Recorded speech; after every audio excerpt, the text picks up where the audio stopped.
Constitution. 16.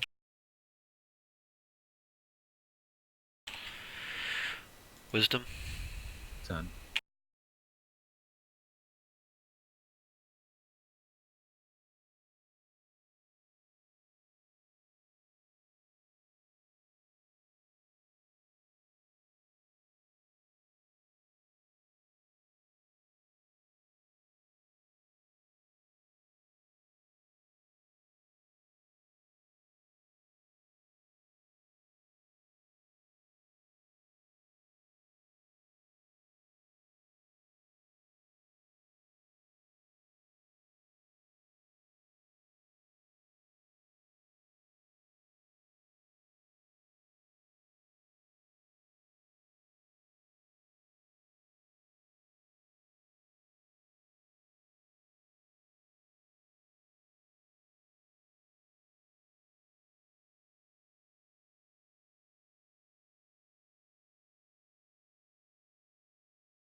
All right. Hello and welcome to the Breath of Silence. I am your dungeon master, Needs More Dragons. I have a merry band of misfits that are joining me this evening. We'll get to some of that stuff here in just a little bit, but we're going to go ahead and give you a quick recap from last week, just to catch you up on some of the things that transpired in our last game, so that you are ready for tonight's game. So last week we found our guys coming back um, into town, into the city of Aureus. They basically had a run-in with the leader of the Bleeding Forge Syndicate, and Sangorn. Um, Talked their way out of that with some fun stuff from Nex, who was impersonating one of the higher ups in the Bleeding Forge Syndicate. Got them to be her charge, as it were. Um, Came back to town, decided they needed to find some work after having a run-in with a adult silver dragon who is kind of playing a double agent kind of role within the syndicate at this point. You're not really sure what her intentions are, what she's doing there, who she's working for, if she's working for herself. You really have no idea. But you were directed to come back to town, find work, build yourselves up, build a name for yourself, and at some point, she will come asking for you for your assistance in something. You have no idea. She did not give you any indication as to what that might be. So, you guys arrived back to town, found your way to the jobs board. Um, you kind of caught a little piece of something at the end of the jobs board. It was very vague. Just basically gave you a description of a place to go and check out. You were in the Forge district, which is right next to the inner gate, as it were, to the inner sanctum of the city, where the king and the inner houses of the city and the government lie. You found a um, you found a forgery, basically where this post had led you to, and you talked to an old red-bearded, red-haired, uh, thick arms, just built like a brick shithouse dwarf, who basically gave you a story that about an hour or so traveled north and west of the city lies a mine that his family for generations had used to procure very, very fine gems from. Any number from diamonds to rubies, sapphires, just all manners of really cool things that they would pull out, um, and sell and procure for uh, royal jewelry, for headpieces, for enchanting, for all of these other different things that the city, that very noble nobility and merchants and things used inside of the city of Aureus, and actually throughout the kingdom of Ren.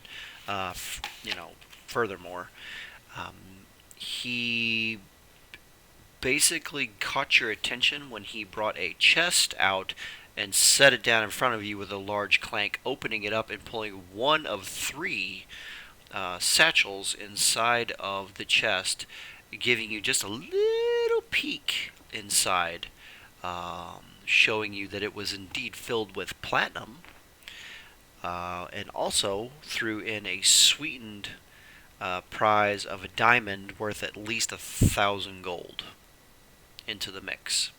Your task was to go to the mine, find out what ran him and his family for the last 1.5 to 2 years, ran them out of the mine, and take care of the problem. They would like to get back to mining. They would like to get back to some normalcy within their family business, which they have not been able to do because of whatever the hell had taken over the mine. So you guys took it upon yourselves to set out.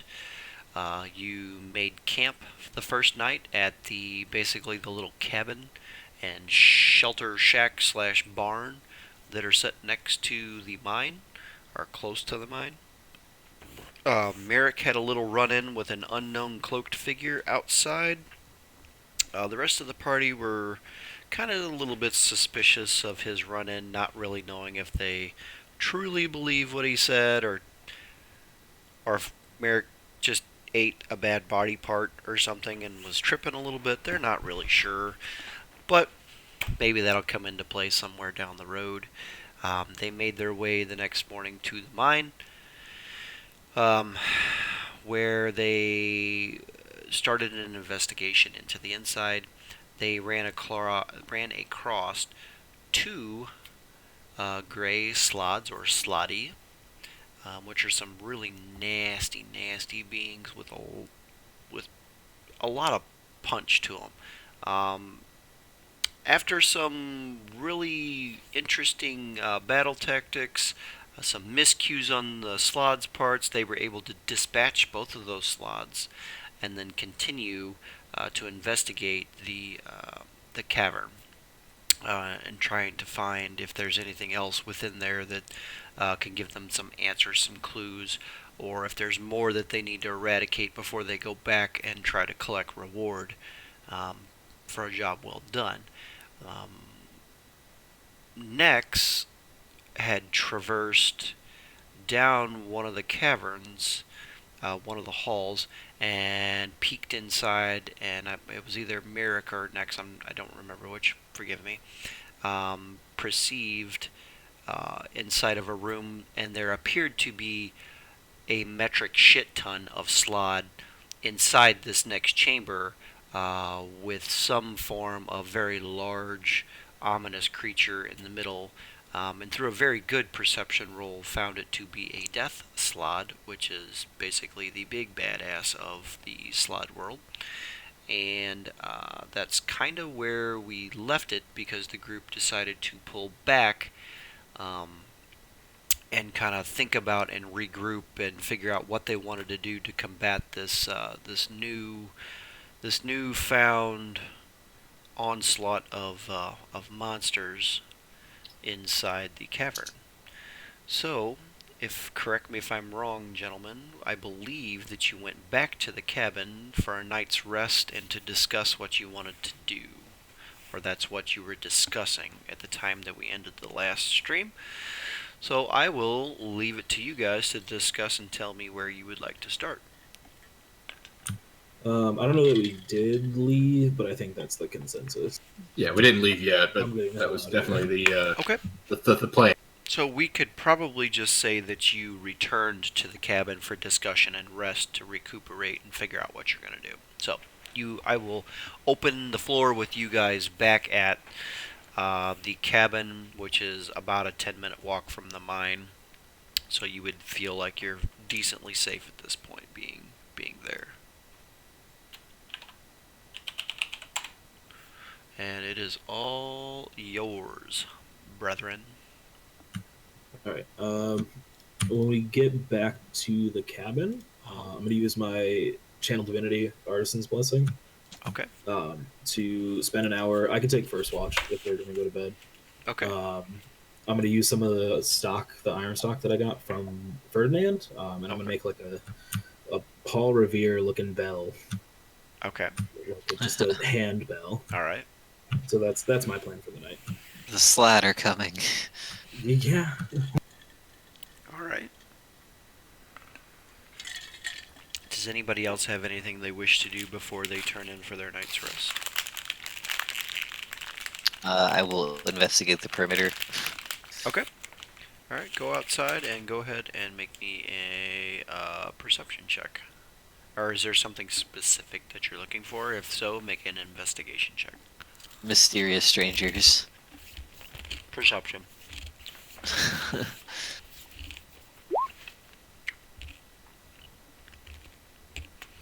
You do not see any mysterious strangers currently outside of the hut. Alright, then I will go to bed. Alright, very good. Very good.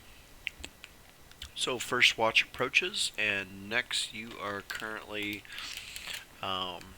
basically at the fireplace, trying to do your best to craft whatever it is that you're trying to craft. Go ahead and make me a... we're going to use dexterity because I don't know We're gonna use dexterity because I don't know what else to use For what? for To craft. make the thing? Mhm. No, it's just kind of an ability, but I can do that. Just to see how well you do. 17. Good enough. You craft your piece. It takes all of your watch to craft the piece that you're looking for. But you feel, it's up to snuff with what you're hoping to accomplish. You give it a little dong, and it resonates, decently.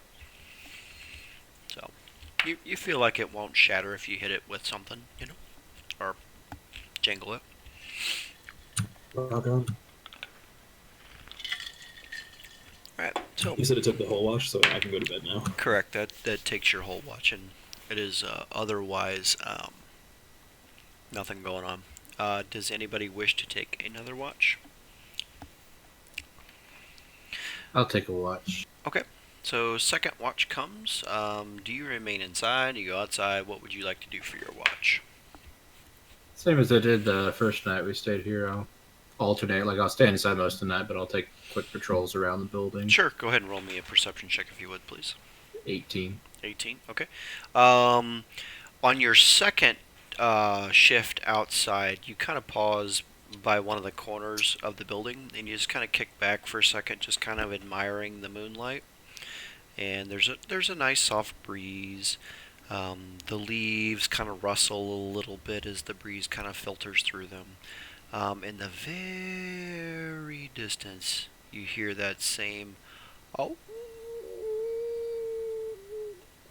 howl that you heard, before. I'm howling back. Okay. Make a performance check to see if you can howl beautifully enough back at the moon. Fuck that. I'm just going to shapeshift it to a dire wolf and howl back. Okay, then howl with advantage.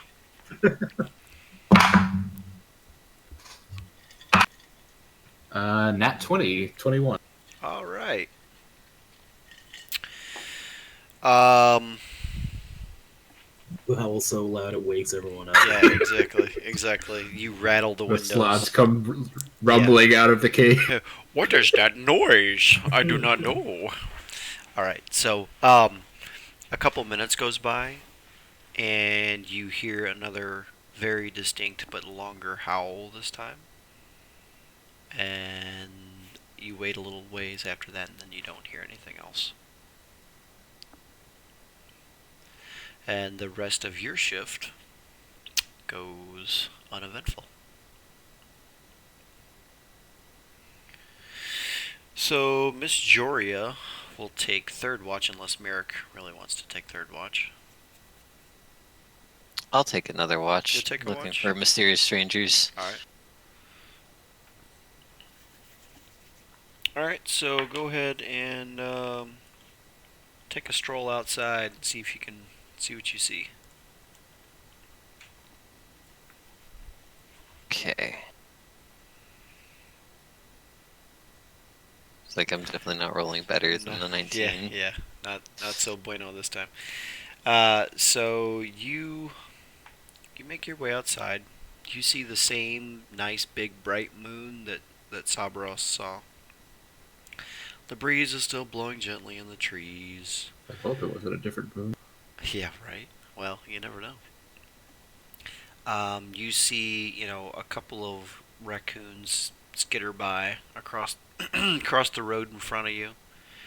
But outside of that, you really don't see or hear anything at that point. And towards the end of your watch, the sun is starting to come up. You can kind of see that change in the sky, that purpley blue hue that you see in the morning right before the sun comes up. And you feel the air start to, it draws that real coldness right before the sun comes up. It always seems to get colder right before dawn. And so it starts to feel, you get that kind of frosty look on the ground as the frost kind of twinkles in that little bit of twilight that comes right before the sun pops over the mountains. But uneventful.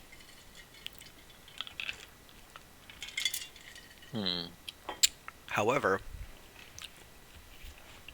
when you make your last pass and you come back inside, Joria is awake, and she's standing at the fireplace, poking at the fire, and trying vigorously to get it relit, and trying to swing a pot over it to cook God knows whatever the hell she had left over in this pot. All you see is like one ember at the bottom and some smoke smoldering up around. And she's like, God, come on, fire! God, what? You see her kind of huff a little bit as she's trying to get it going.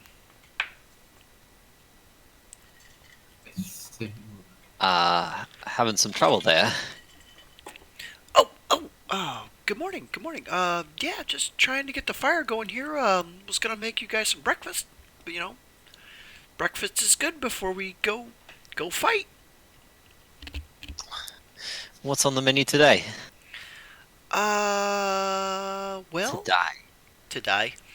To die. Well, I got some squirrel, and I've got some mushrooms, and this funny looking leafy stuff here that I found in the forest. I'm not really sure what it is, but it looks delicious. And a slug of water. That's about all I got this morning. I didn't have time to really go look for anything yesterday. We kind of got... I was a little bit tired. I had to sleep all night. I kind of got beat up a little bit yesterday. It wasn't very fun. Can Good. I make a survival check to identify what kind of slop she's making? Sure, go ahead. 16. Yeah, it is most definitely the most rustic version of squirrel pot stew that you've ever seen in your life. It's essentially earthen bits and squirrel meat in this pot. But the leaves won't kill us. Well, To the best of I your sh- knowledge, the leaves will only add roughage. I shrug it off and I sit down at the table and put my fork ready. Excellent. The rest I of you... will use my druid craft to start the fire, seeing as she's having problems with it. Okay, so if you're awake, the fire just kind of all of a sudden... And she's like, oh! She's so excited. She looks over at you and she just big little girl grin just goes across her face, and she's in there with her stick just kind of swirling stuff around, and kind of going like this every once in a while, getting a whiff of it, and you see her get all giddy. About 20 or 30 minutes goes by after she's done stewing this all together, and she lifts the pot off and kind of sets it down on the table next to you guys and starts spooning big spoonfuls, slopping it out onto your plates. It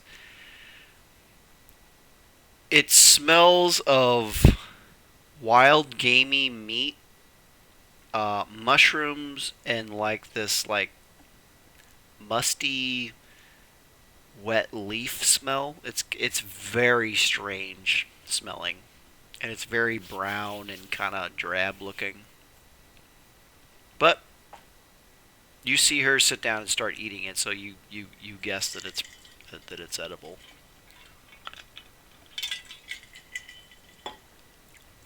When I wake up, I'm gonna use my Blessing of the Forge, just like every morning, for armor bonus. Armor bonus? Okay, perfect.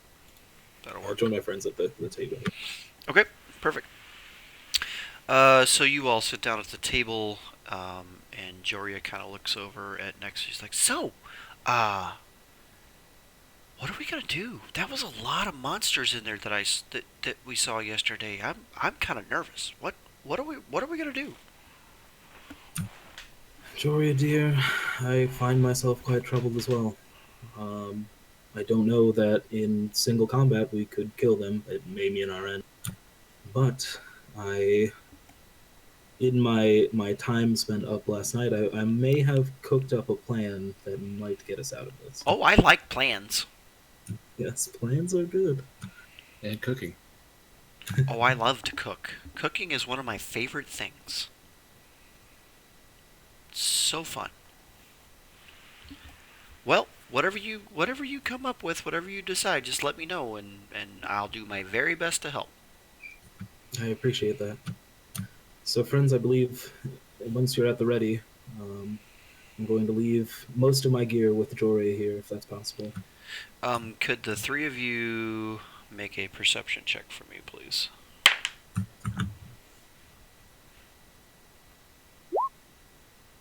15. 13. 7. All right. So anybody who got above a 12 catches just a faint shadow kind of peeking in through one of the windows on the porch. Who's out there? Do you go to the door and investigate? No, I just keep yelling. Show yourself right now. Jupiter, you hear lots of yelling coming from the inside as people are beckoning what is standing on the outside of the porch right now. So I'm gonna kind of railroad you into either answering or not answering, totally up to you and your character. But this is where we will bring your character kind of into the fold. So folks, just so you know, we will be adding 2 people to our game. One is able to join us tonight. This is Andrew. Thank you, Andrew, for joining us, who will be playing Jupiter, but I will leave all of the other details up to him to either share or not share as he sees fit. That way we get a nice fluid induction here. But just for a quick, brief bit backstory, Jupiter, you months ago had gone to the same job board that these guys had went to, you and a compatriot, although you are alone at this point, and caught wind of this particular job, and you have spent the last month to 2 months trying to search and look for this mine that you had spoken to the dwarf about over 2 months ago. You and your compatriot thought that you could handle the task, and you were awake this morning out looking again, and you came across this camp.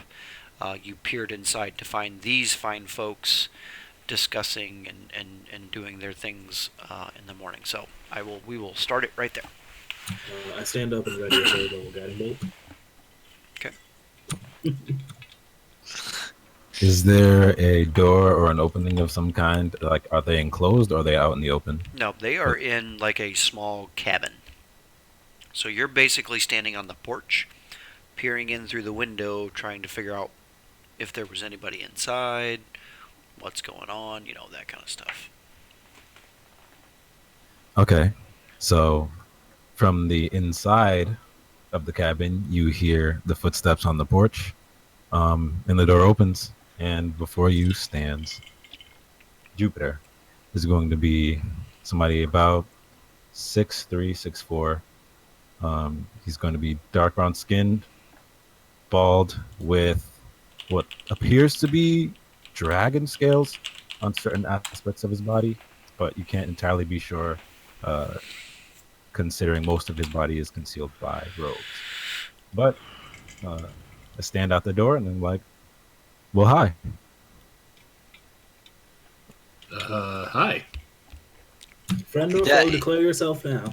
There's energy glowing in my book. I mean, you certainly aren't treating me like a friend so far, but hopefully we can be. Can I roll for persuasion? Absolutely, you can roll persuasion if you'd like.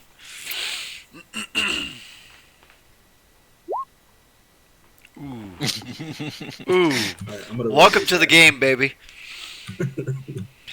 Fantastic. He gives a kind of a haphazardly attempt at being sly and carousing a little bit. Well, I slap my book closed and sit down and say, well, he's too dumb to be an enemy, so... Well, clearly, Fair, I he mean, didn't try to attack us. he has scales. I could have mean, attacked you from a while back. The cabin goes up Insight and the lightning check. flares. Go ahead. No, I'm just kidding. I'm guessing you guys are here for the same job. What job would that be? I'm looking for a mine. and I take out a couple of rocks in my hand and just kind of twirl them around. And what was the price for you doing something with it? The guy seemed to have a lot of money, but the thing he had that most interested me was a dime. That son of a bitch sent more people. Well, I hope he's prepared to pay for everybody. He seemed to have more than enough money for many, unless you guys wanted everything. Take Well, I him for mean, all a he's three-way worth. split sounded pretty good. Frankly, the money is important, but not dying is more important. We can use the allies. Well, here I You may sit with us. We were just about to discuss battle plans. Hi, and I'm what are we Joria. battling? Hi, I'm Joria. Nice to meet you. I kind of am taken aback a little bit. Well, hi, Joria. Who can I have a description of Joria, please? Okay, so Joria is a young girl, probably early 20s or so. She has a large warhammer that's basically resting at her feet. Um, it, it appears impossibly heavy for someone of her small, slender stature to be able to lift, and let alone lift to drag. And she's literally just like standing with it. She's got kind of her right foot kind of cocked up on it, and her arm is kind of resting around it like this. And she's just kind of leaning down on it like this, kind of looking at you. There's something very dexterous about the way she just kind of holds herself. So your character would gather that she's not just your average young girl. There's something interesting about her, but you can't quite put your finger on it yet. She's not of age to put your finger on it. Well, I mean, there's that. I like your hammer.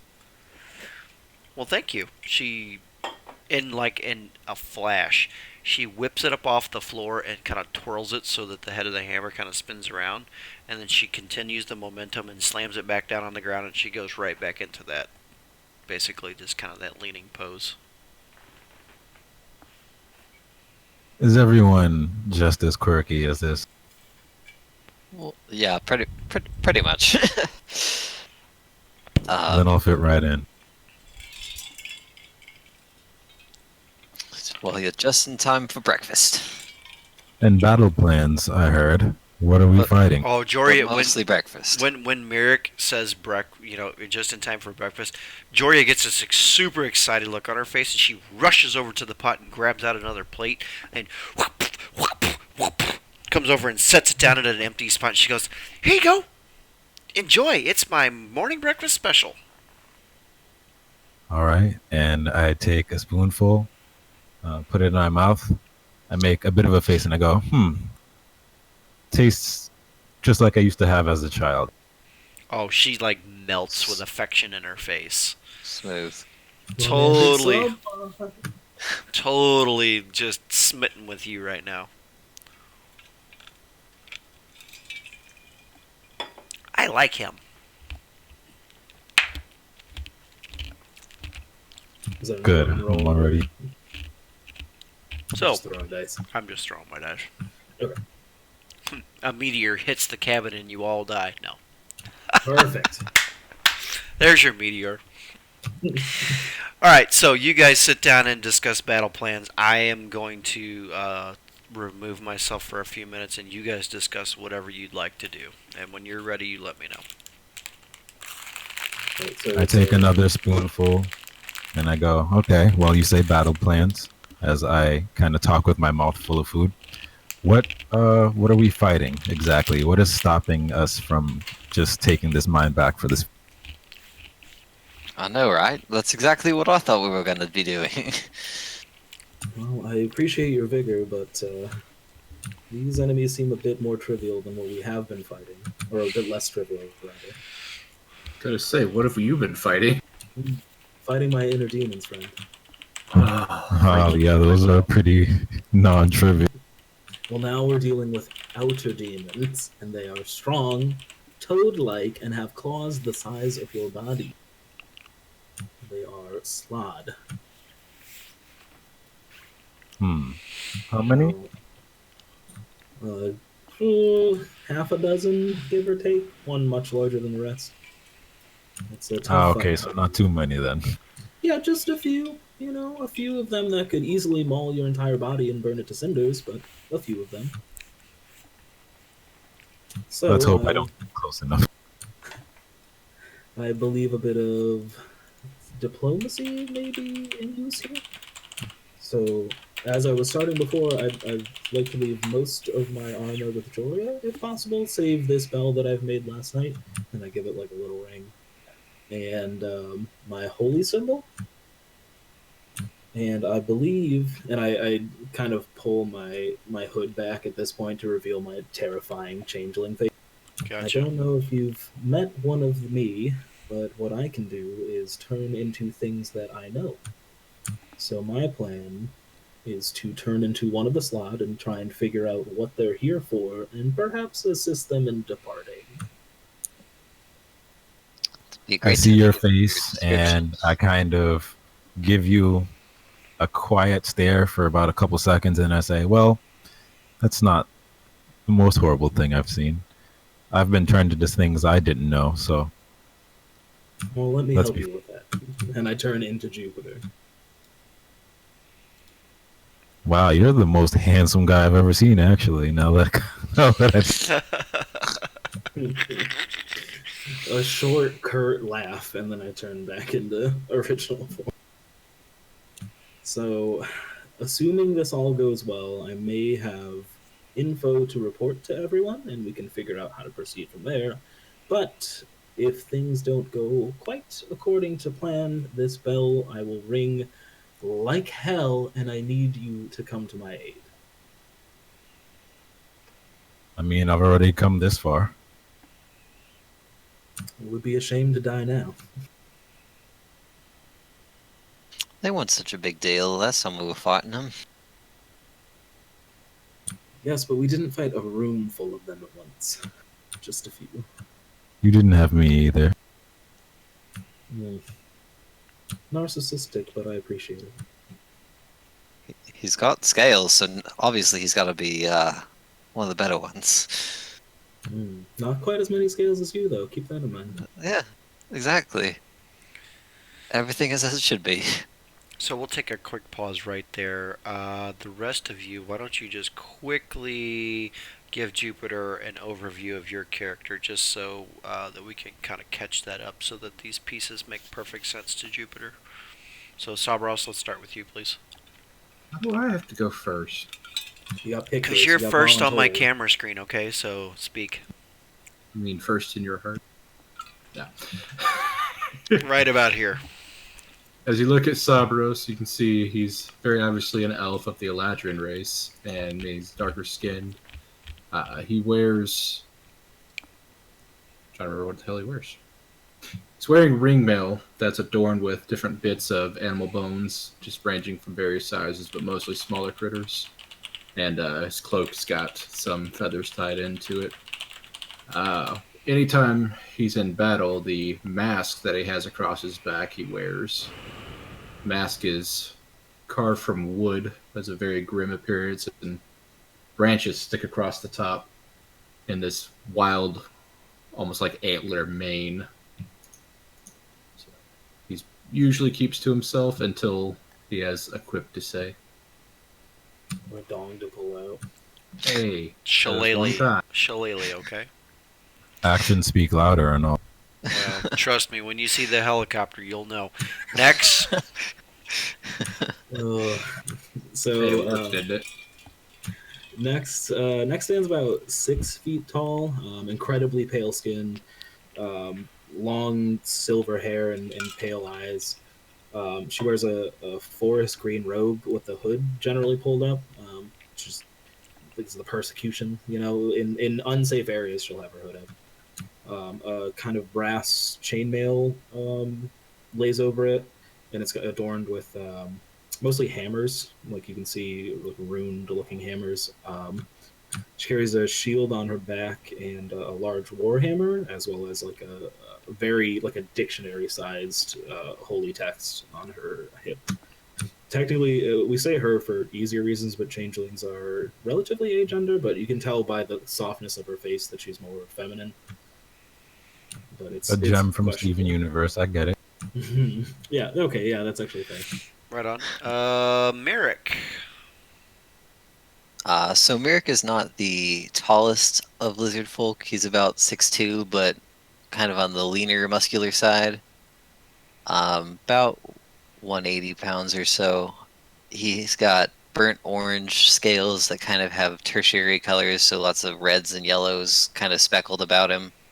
Kind of looks like a piece of amber or crystallized flame kind of deal. He's got amber-colored eyes and many kind of frills and bits. He wears a lot of bone and hide type materials, and he's got weapons coming off of him every which way, and most of them are made of bone. He tends to be pretty instinctual and just kind of says what comes to mind and does the first thing that comes to mind. Not too much for planning. At seeing your character, Mirak is your actual name in game 2, right? Yeah. I run up to you and I pull up one of my sleeves on my robe to show you my left arm covered in bronzed scale.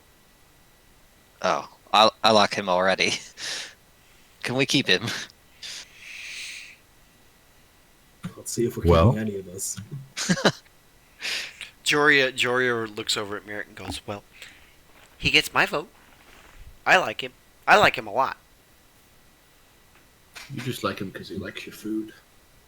She shoots you like a death glare. Hey, I like your food too. Okay. Fair enough. So, what are we doing? Are we gonna charge right in there, or are we gonna wait for Nex to do her thing? What are we gonna do?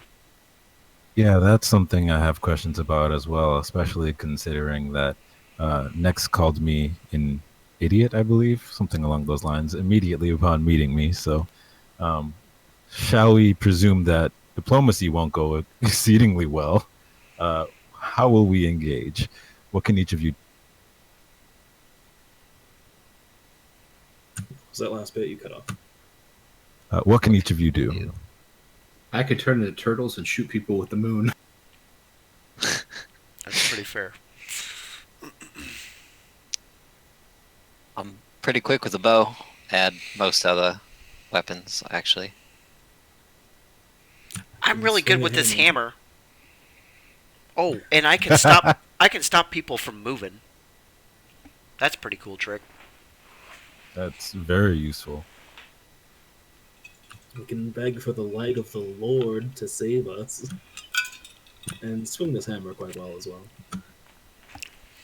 Yeah, she saved me. I Then died. did. Not that kind of saving, though. Died? Well, kinda almost died, really. That was a little dramatic. See, what happened was we were fighting the Slod, and I went in for an attack, and I was standing in the wrong place at the wrong time, and I may have caught a fireball in the face a little bit. And Generally not the best place to catch a fireball. well, the next thing I remember, I was looking up from the flat of my back to Nex standing over me, and I was awake. But I don't remember falling down, so I can only assume that maybe I kind of passed out. I'm not really sure. And how many slot were you guys fighting when this happened? 3? 3. I'm gonna go with 3. There were 3. And now there's a gaggle of them waiting. Mm-hmm. Yeah. You can see the diplomacy approach. I took no damage. I don't know what y'all's damage is, but I think it was fine. Seems like people with the scales will do all right.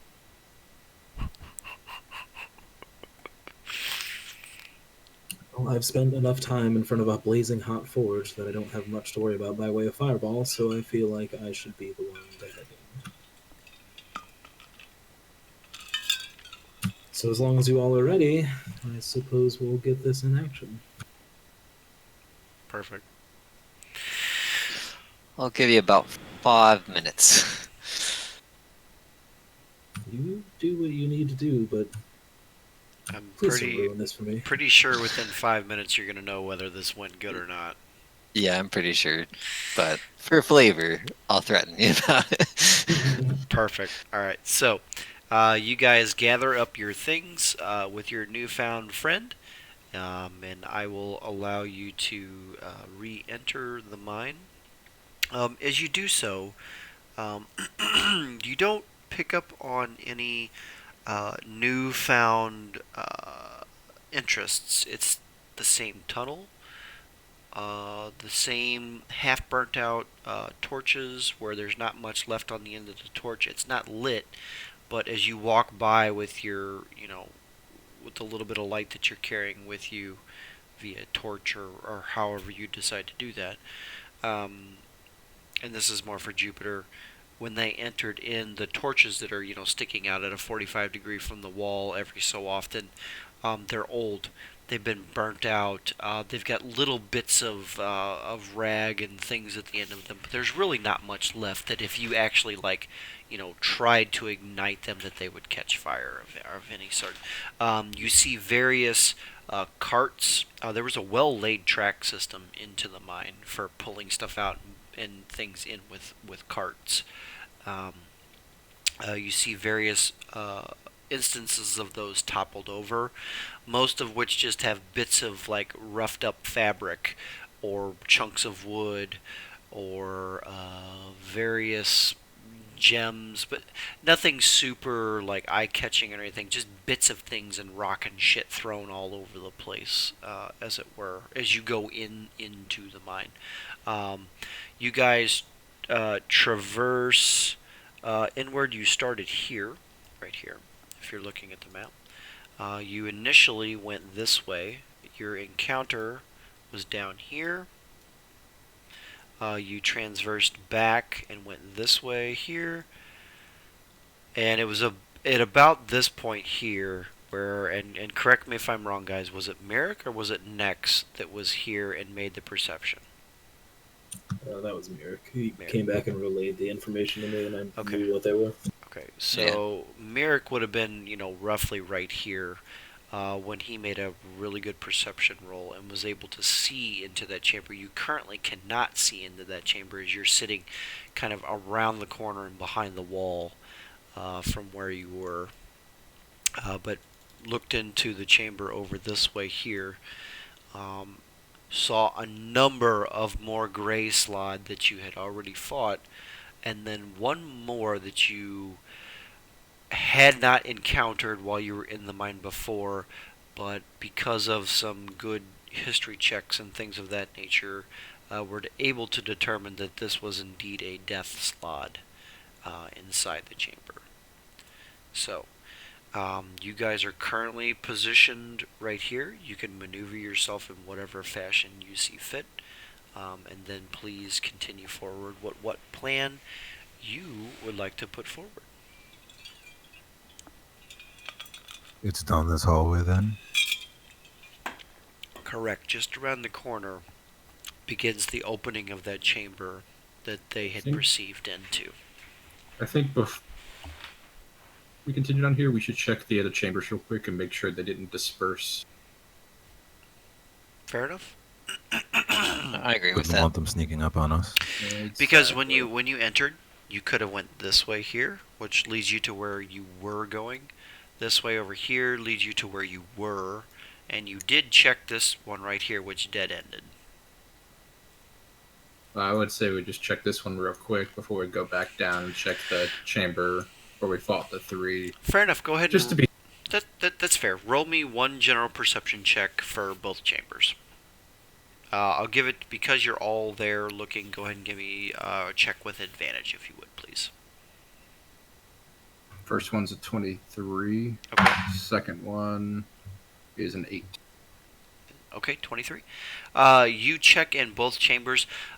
You do pick up that there has been activity in both chambers, but there is currently no one in either chamber. So you pick up on some tracks and things of that nature. Nothing's really moved, but there were definitely some kind of patrol that, especially being a druid and tracking things and things of that nature, you definitely pick up on that there has been foot traffic within both of those chambers since the time that you were in there. But you currently do not find anything in either chamber that you searched. One quick question is how tall are the ceilings in here? The ceilings are about 12 foot, 12 to 15 foot. Okay. In I'm the telling hall, you guys. in the hallways, they're 12 to 15 foot. Well, next, I'm down to try your diplomacy route. But if it goes south, we need to be ready to attack with pretty much everything we got at once. Agreed. I could cause a bit of a storm in that room, but you need to get out of there pretty quick because it gets dangerous pretty quick. So, my plan, should this go south, is to ring that bell and drop instantly into the floor with my Melvin to Stone ability. So That I'll will be definitely safe. protect you from I- some I interior lightning. imagine they may spread out and then try and find what I was ringing for, but I have no idea. Is there any way we can get them in a line if things go bad?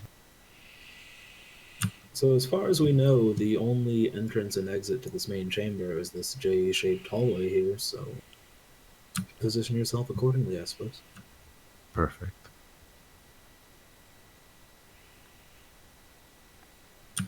Well then, I suppose we'll proceed. You can tell Nex's voice is like shaking.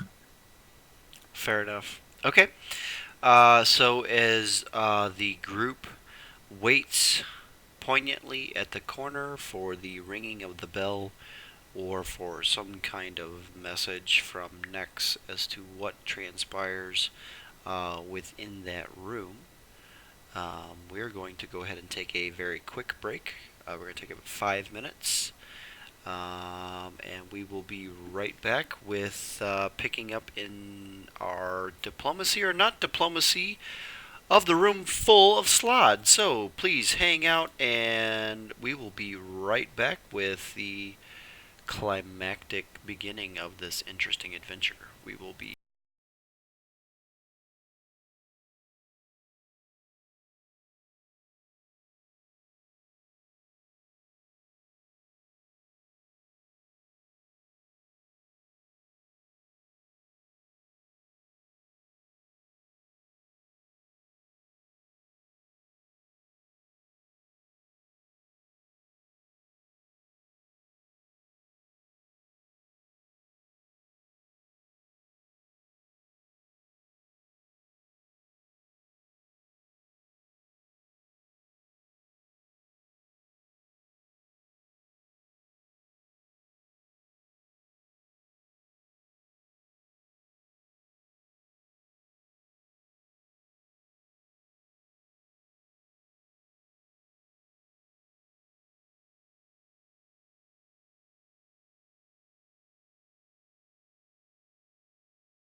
Don't forget the title card. Oh, I just changed it. Thank you very much, and we're back. All right, guys, thank you so much for hanging out for a few minutes while we had our quick break. We left off with Nex, excuse me, I can't talk, getting ready to make her way into the chamber, or towards the chamber, to figure out what she was going to say, do, or try via diplomacy to see what they can do with the Slade onslaught that is within this mine. And we will pick it up with you standing around the corner. It's quiet. You hear dripping water kind of coming down from the ceiling in various places, just kind of bloop, bloop, bloop, bloop, dripping in places. The cold stone as you reach up and kind of steady yourself, taking in some deep breaths, channeling, focusing on Morden, asking for his blessing as you get ready to go into uncharted territories down this hallway.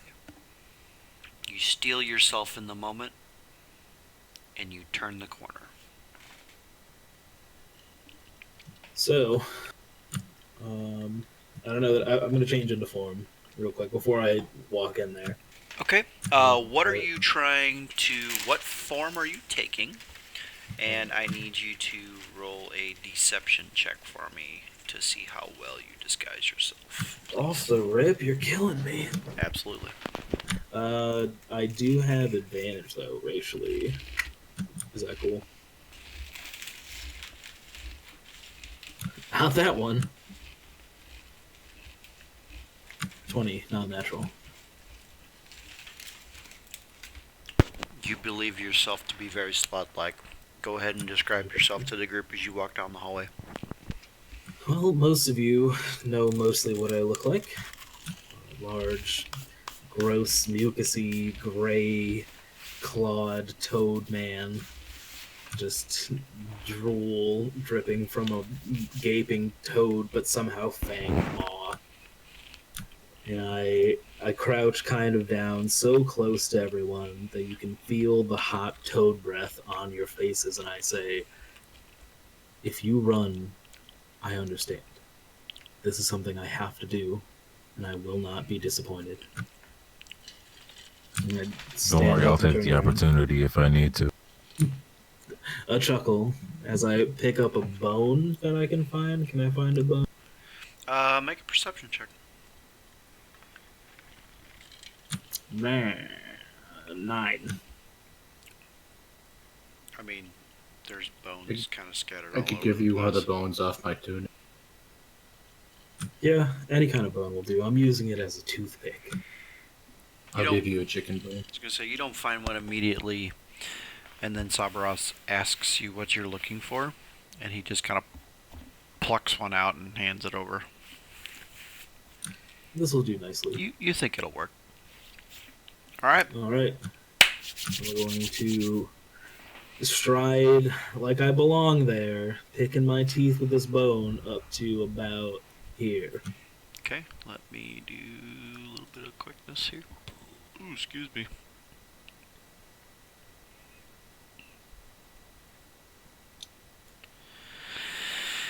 Okay, as you walk down the hallway, your slide body kind of wallowing back and forth in the 10 to 15 foot wide expanse that is this chamber.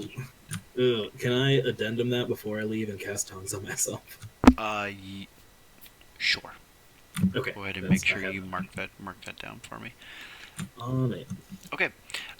You make your way down the hallway with what you feel to be a very convincing Geis as a gray slot. Gray, correct? You want to be a gray slot? Mhm. Is that right?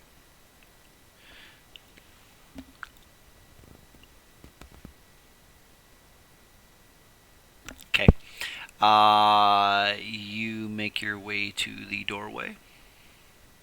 Or the chamberway.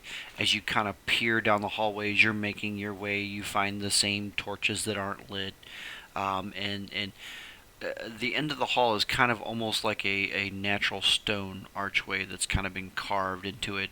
And as you look past it, you just see the ceiling just kind of disappear up and out of your view as you look down the hallway. Basically, just past it, starting roughly about right here.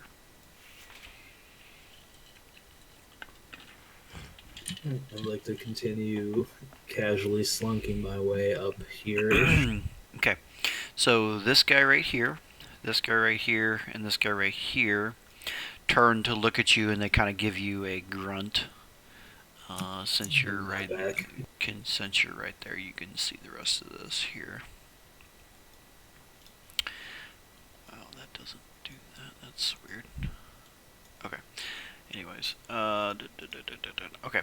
And so you now see the entirety of that section. There are currently 5 slod standing around a central slot right here. These guys here look exactly like you. They are gray in nature, very muscular, very big, mucus kind of dripping off of them. The claws, 2 or 3 foot in length coming off the end of their hands. And they just kind of turn and they look at you as you come through the door. The one in the middle is more of a sickly black look, and it's about 2.5 feet taller than the rest of the lot standing in there. And as you walk into the room, the one in the middle, the one in the black turns to you and says, "Who enters my chambers?"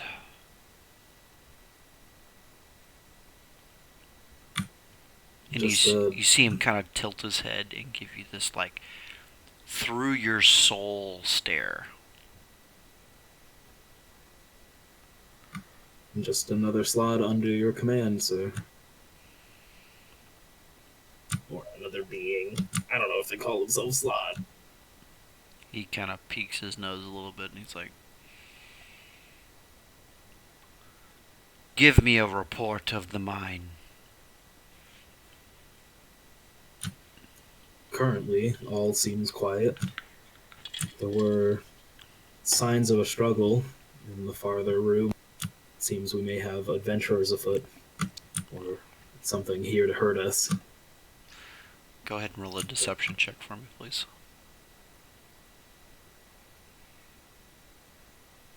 21.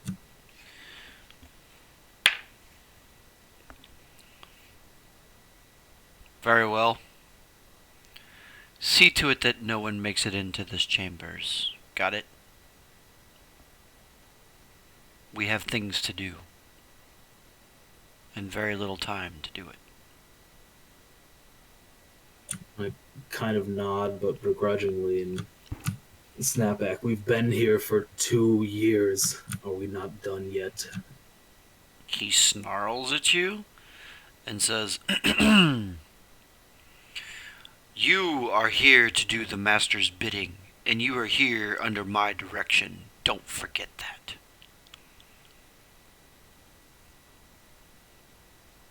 What are those directions? We seem to be here aimlessly all this time. He kind of I want to fight. he takes and comes straight over to you. And he kind of raises his hand, kind of with the back of his hand showing to you. And he says, Puff my chest out. he says, "Open your mouth again and I will slap it from you."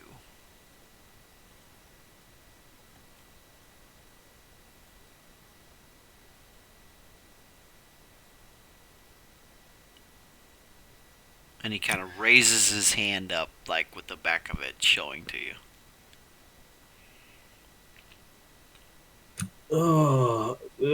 Can I move to pin his arm behind his back? Oh, daddy. Okay, sure. Sure. Absolutely, you could do that.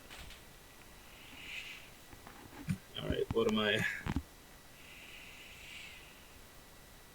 what's it? Should I like make a check or roll or something? Yeah, go ahead and make a strength check to see if you can swing and kind of reach up and grab his arm and pin it behind his head. If I ever needed a roll as good as this. Strength check, you said? Yes, please. 20. You reach up and you are able to get a hold of his arm and kind of reach it back behind his head. The minute you reach up and grab his arm, get a hold of him, the rest of the slots start moving towards you. Did you not see what I did to this one? Does anyone else have a problem?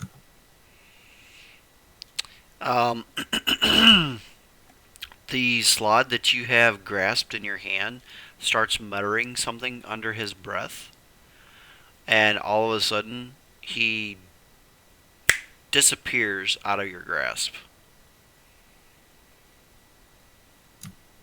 Disappears like I can still feel him, or he's gone? Correct. You still feel him, but he is invisible.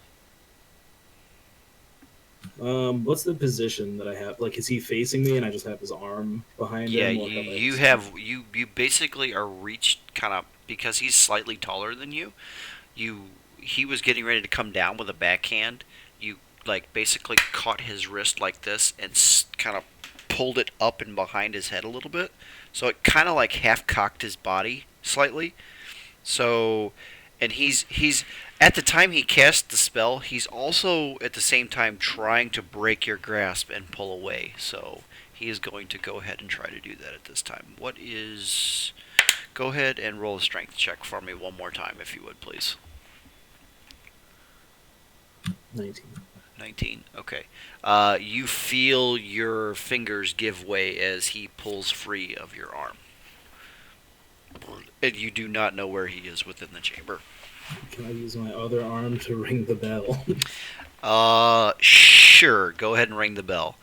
As these slot are now up in your business. As soon as he rings it, I want to jump around the corner and cast call. You're going to do what? I'm sorry? Cast call lightning. Okay, I will give you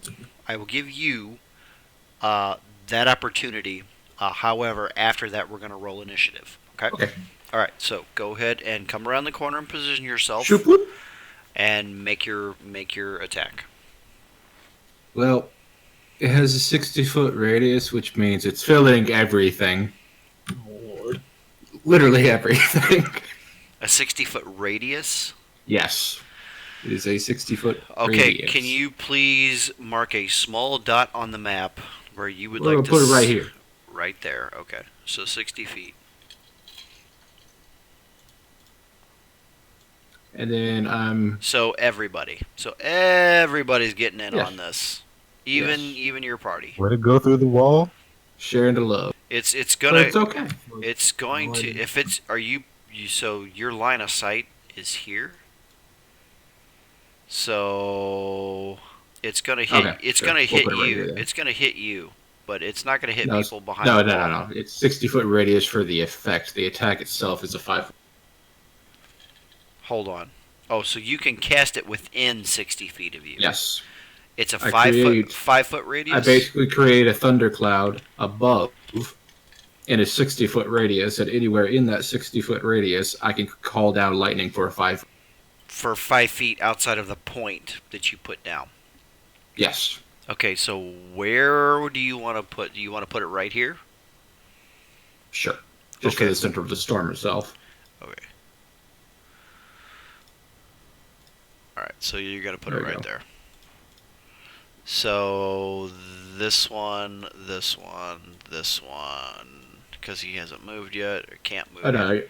no. Okay. Let me clarify this. Please. 60-foot radius centered on this point for where the clouds are. Okay. Anywhere in that 60-foot radius, I can call down the lightning. Within So I'm 5 going feet. to call it down here. Yes. So I'll call it here, and it'll affect this one centered and the 4 that are directly adjacent. Okay, so that one, and that one, because we count diagonal as 5 feet in my game. Okay, perfect. Thank you for the clarification. Go ahead and is that an attack roll or They all what? need a Or dex DC save. 15 dexterity. DC 15 dex save. Here they come. All right, let me pull up their dex real quick. They get a +3.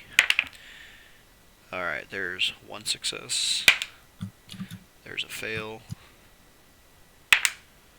There's a success. There's a success, and the last one is the death slot. And what's his dex? +2 is 13. All right, so 3 successes. So, this one, and this one succeed. Death slot and this cat fail. If they succeeded, they take 12 damage. If they failed, they take 12 All right, lightning succeeded. damage. Succeeds takes 12. Other one takes 24. Is that correct? Yeah. Okay. So 12 and 24, respect. okay, so 12, 12, 12, 24, and 24. All right, so that was this one. So the death. Right.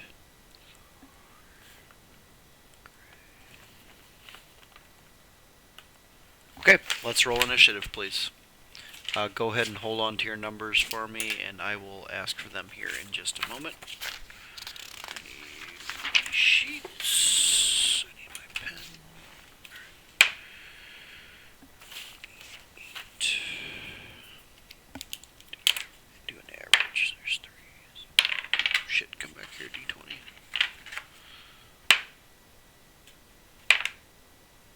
Alright, so we're going to go with 10.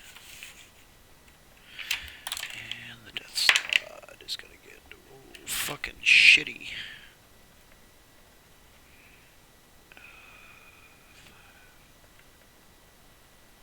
Okay, 25 to 20, please. 21. Next. 15 to 20.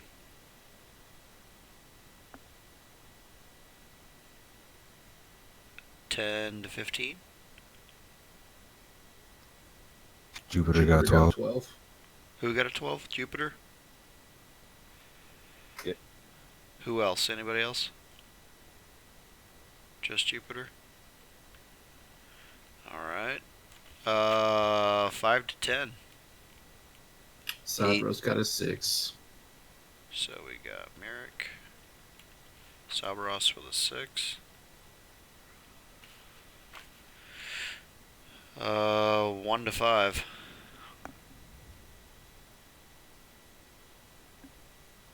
2, 3, 4. Oh shit, I forgot to roll for Joria. Duh. 6. Joria, and then they got... Merrick, what did you score? 8. 8. Okay, so we got... And we got 5. Okay, top of the round we have Nex. What are you doing? I'm going to yell out to Joria. Joria, dear, if you have a moment, I could use my gear back. And then cast Meld into Stone, and I'm going to move into this wall right next. Is that a wall, or is that? Can I not see it? The wall is behind you and to the right. This piece here, let me since you're standing next to it. Could you just, like, even with the void, could you just clear off that area of the map? Where? The void here. Inside of the In walls. here. Just so it's, I mean, we can see the wall. Thank you. Sure, no problem. I think I can do it within 5 feet, so yeah, I'm going to move into this square here. Okay, perfect. And that'll be my turn. All right, perfect. Next on the turn, I pray for the rest of you. Jupiter, you're next on the turn order. What would you like to do? Raise hell, buddy. In 5e, like you to can move move- through friendly characters without a move penalty, just so you know. Fantastic. I'd like to move to the upper. And then Jupiter's gonna mutter, "All right, kid, I'm gonna give it all I got." And give me 1 second. I have this like planned out, but I need to actually take a look at it. Sure, go ahead. Trust you next. This is literally all my hacks. Good luck. Yell from the stone. Prove yourself useful. Just stick my lips out through the wall.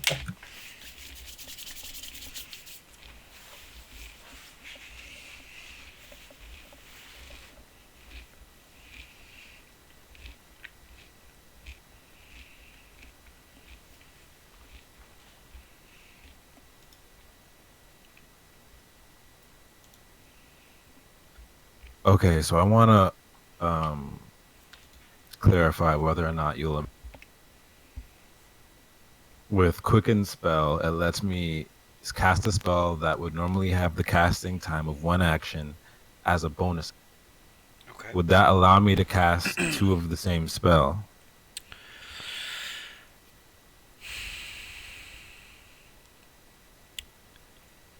For tonight, because we didn't discuss it, I'll allow it. However, you and I will have a conversation after the game about that. Okay. So go ahead. Go ahead. Is Quicken Spell in action? I'm not sure. I would have to spend two of my have 6 to sorcery points to do it. to do it. Yeah. Okay. So go. This is Go ahead. basically all I got. Yep. So Go ahead and do it. I'm going to cast Lightning Bolt. What? You can see my measurements, correct? Yes, I can. Okay. I'm going to cast Lightning Bolt through to this point.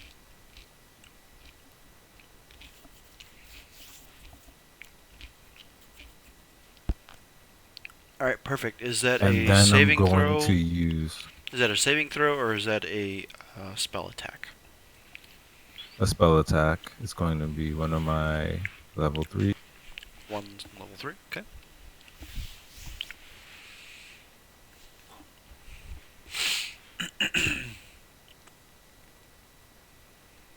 So a stroke of lightning forming a line 100 feet long and 5 feet wide blasts out from you in a direction.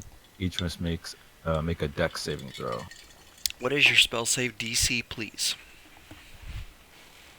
Which It should be right next to the spell in the character sheet. 14.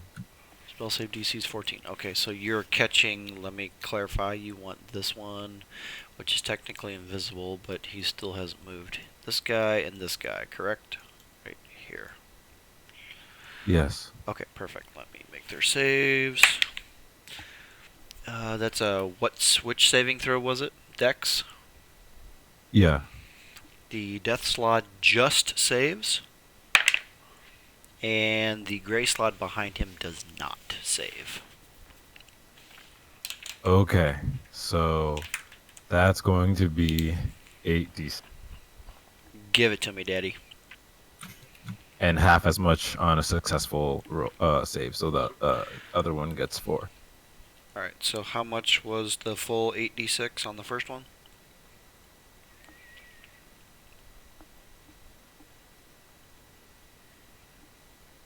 Mm, 26, alright. So Mr. Death takes 26. The other one takes 13. Alrighty. Roll a perception check for me if you would, please. All right.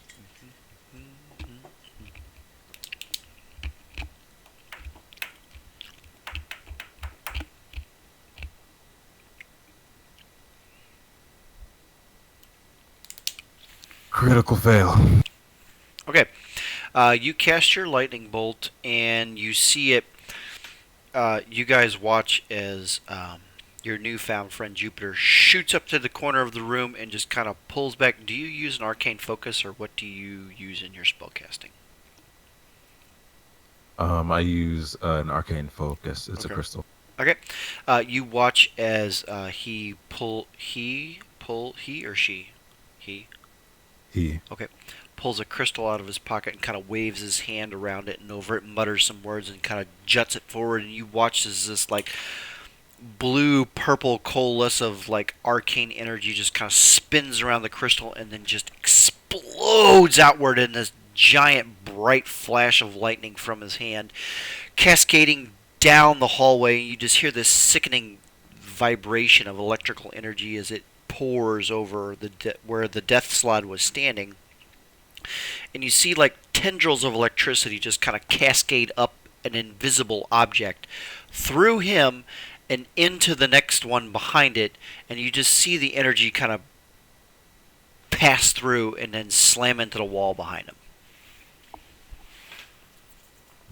And my hope was to use the the 2 sorcery points to do another one. All right, I will allow it tonight. Go ahead. This time I'd like to aim for this point. Okay, so you're aiming for this one and this one here, correct? Yes, and it's going to be the saving throw against. All right, go ahead and make your attack roll, please, and I will make their save for you. First one is a fail. Second one is It's a just against the fucking dex, fail. Super fails. 5 and a 3. Okay, so they both take the 8d6. All right, roll that beautiful damage for me. Hashtag you guys suck still.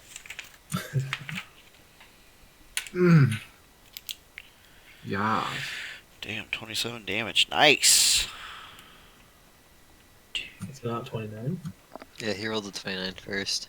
Yeah, he just double rolled by accident. Oh, okay. Excuse me, 29. Thank you for catching that, folks. 29 damage on those two. Okay. I'll take every point of damage in this encounter. You had better keep track. That's all I'm going to say. All right, so roll another perception check if you would, please.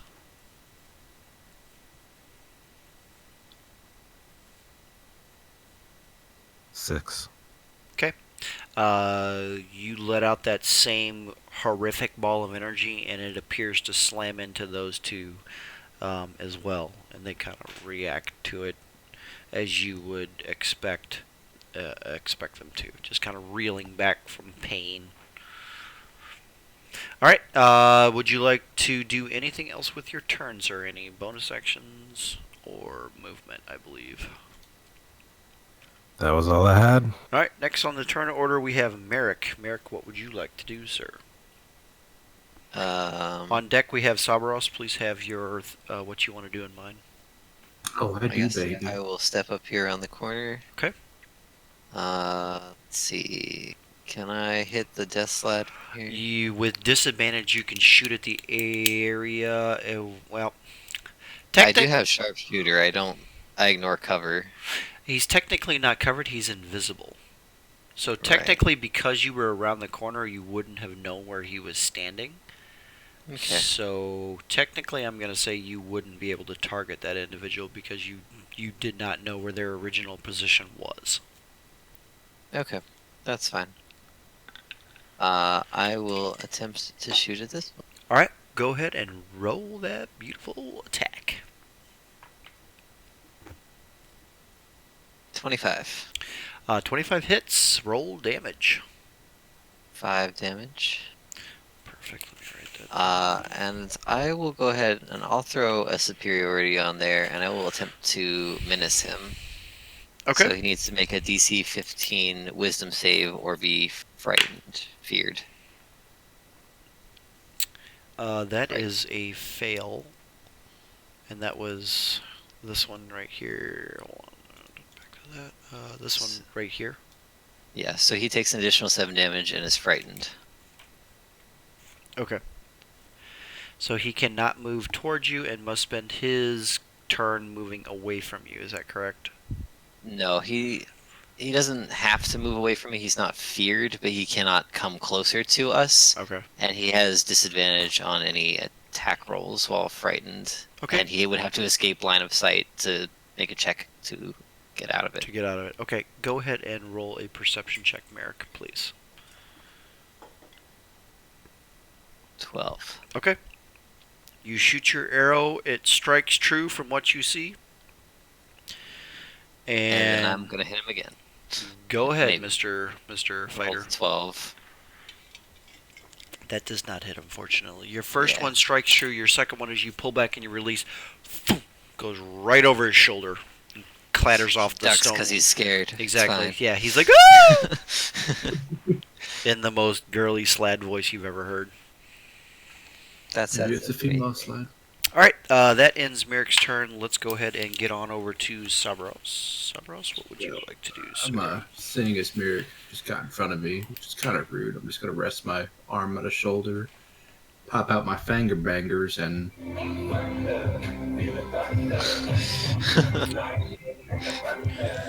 cast light. And cast lightning. Okay. Yeah. Where? So they all need DC 15 saving throw again centered on this guy. Centered on this guy, so everybody but except for this one. Yeah, everyone except the southern one. And DC 15? Yes. Alright, so that is a save. That is a save. That is a fail. That is a big fail. And that is a fail. So three of the five fail. 13 and 26. So 3, 25, 2, 6. Okay, got it. Alright, anything else with your turn, sir? That'll do skit. Okay, next on the turn order we have the Slod's turn. Seeing as how there's no one within their vicinity because Next decided to drop into the wall, they're gonna 5, 10, 15, 20, 30, there. Did you just move my frightened friend towards me? I probably did. Here, I'll put him back here. Thank you for calling me on that. I appreciate it. Needs to go back one more space, sir. There you go.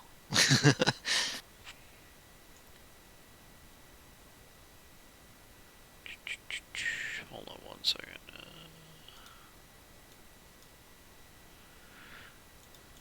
Okay. And that is their turn. Actually, that is not their turn. So this guy here in the front, you watch as he kind of spins something in his hand, and he is going to cast a spell. And that is going to be right there. Where is the? Yeah, there it is. Yep, that's going to catch everybody. So I need everybody to make a dexterity saving throw as you see a red bead of energy come screaming out of this Slod's hand, and a fireball erupts, engulfing all of you inside of it. And I need to look this up. Nat 20. Perfect. Everybody keep their numbers for just a moment here while I look this up. Dex save? Yeah, dex save, yes. Yes, please. Keep your numbers, and I will ask for them in just a moment.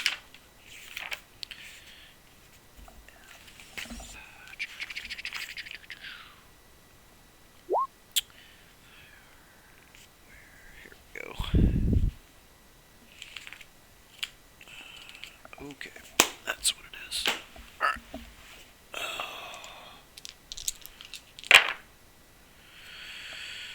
Oh boy. 16.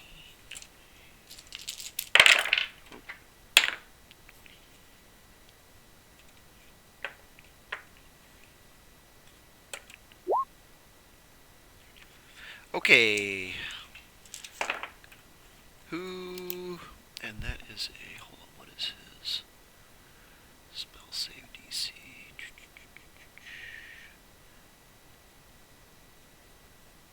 Okay.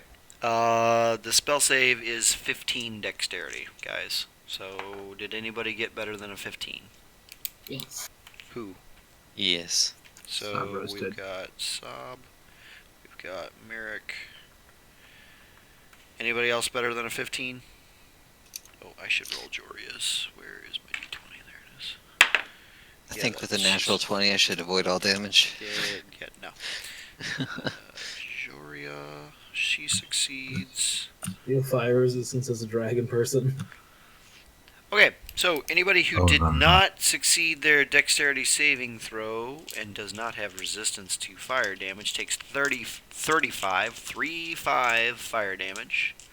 If you succeeded, you take half of 35, which is, I have no fucking idea what half of 35 is, so that's, we're going to call it 17 points of fire damage.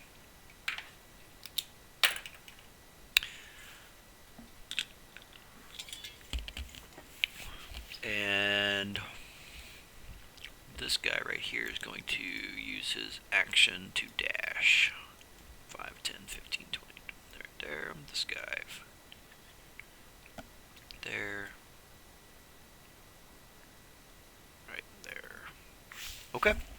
And that's going to end the Gray Slod's turn. Next on the list is Joria. Joria, after dodging out of the way of most of the fireball by coming back down the hallway, kind of tuck and rolling, and gets back up, grabs her warhammer, and comes screaming up the hallway. Right. Just so you know, Yes, go ahead. I failed my concentration check, so the storm clouds are dissipated. Okay, perfect. Thank you very much for that. Appreciate it. And she is going to attempt to multi-attack the one standing right in front of her with her giant-ass warhammer. And that is a fucking 2. Come on, Joria. And that is a success. Alright, so as she comes jumping over Merrick's shoulder, kind of pinging off of you, she swings her hammers down, strikes the floor, shards of rock and sparks just kind of out from underneath the slot as she slides down on one knee, brings it around, and catches it right basically in the side, like right here by the hip. You hear the slide kind of wince in pain. That is going to be... Oh, wait a minute, that's a warhammer. That's one of these over here. Where did that... There it is. Alright, as 12 points of damage as Joria hits with the second attack. And you watch as blood kind of collects in the space in which she hits him, and you see just a little tear in that gray fleshy skin, and you see this like putrid gray, almost sickening gray-green kind of ooze just start pouring from the wound as she brings her hammer back. And actually, she's going to spend a key point to do Stunning Strike. That is a DC 13. And that's a 8. This one right here is currently stunned in place. So let me... I should be able to mark that. Okay. That one is currently stunned, guys, just so you know. And that ends her turn. Actually, nope. She's going to spend another key point in action. Or she's going to do Flurry of Blows, and she's going to attack this one right here. That's going to be a natural 17. That hits, and that's going to be also going to hit. So let's roll damage on that. That's going to be 8 damage. Another 12 damage total between those two strikes, and she's going to spend another key point and do Stunning Strike on that one. DC 13. No, that is a 2. Holy shit, Joria. Both of the slot and the front line are now currently stunned in place as your monk just went apeshit on the two of them in front. That brings us to the slot that you can no longer see. Let's see. Let me look at I think that's only 60 feet, but let me double check.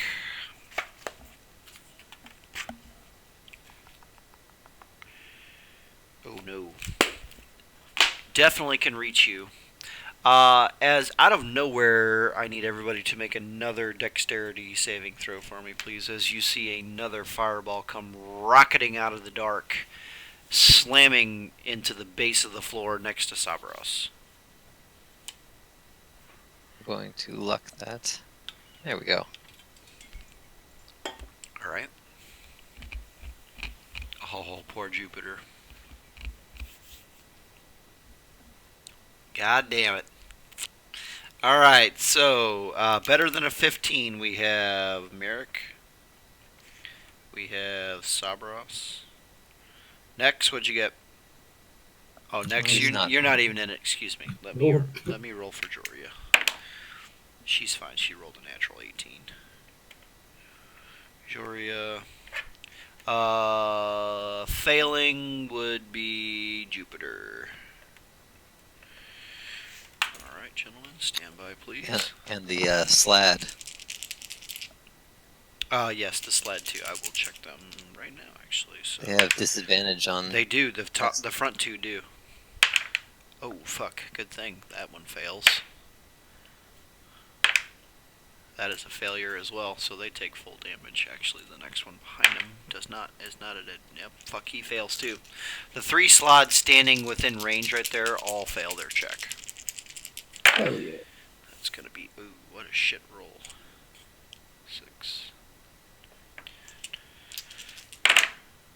Fucking A.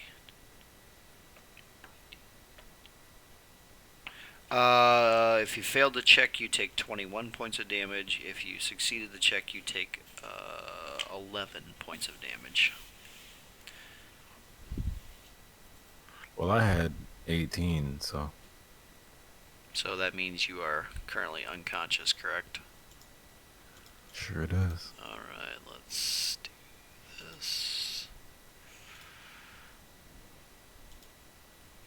Alright, as you guys see the second fireball come rocketing in, exploding, you see Jupiter crumple into the corner in a pile of burning robes at this point. Oh. It is currently back to the top of the round, and next it is your turn. Oh boy. Boy, oh boy. Give me one moment here. Okay, so if I exit the wall in the space in front of me, I can see everyone from here. That's correct. Okay, so I'm going to use my movement to exit the wall. Probably die in the process. I'm going to use my bonus action to cast first level healing word on Jupiter. Alright, go ahead. So that's gonna be, give me a 4 here.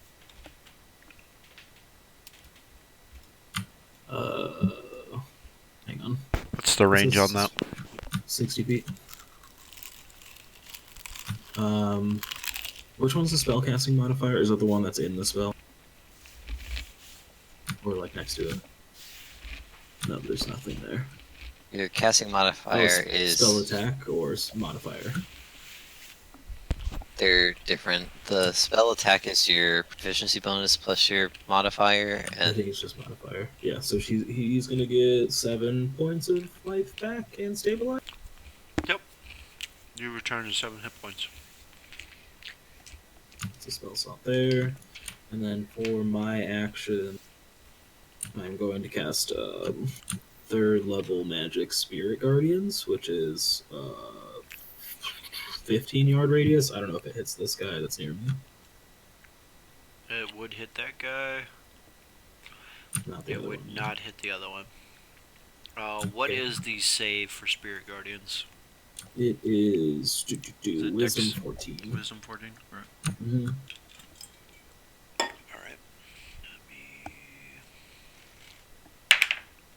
Alright. No, that is a natural 3.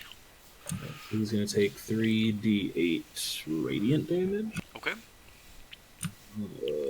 Which one's the 8? That's the... No, that's not that one. The pyramid, the double pyramids.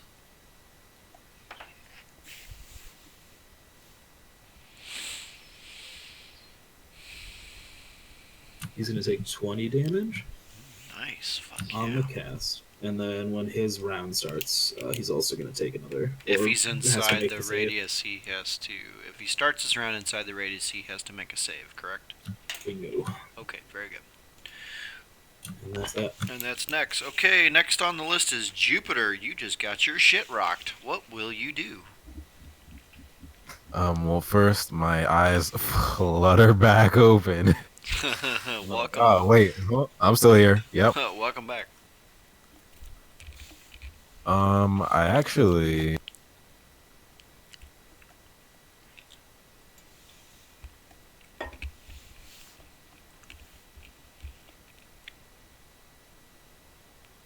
You muted yourself or something.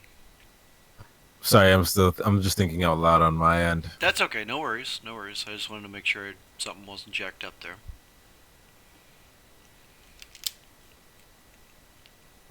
Yeah, no pressure. It's only a CR of 25. Don't worry.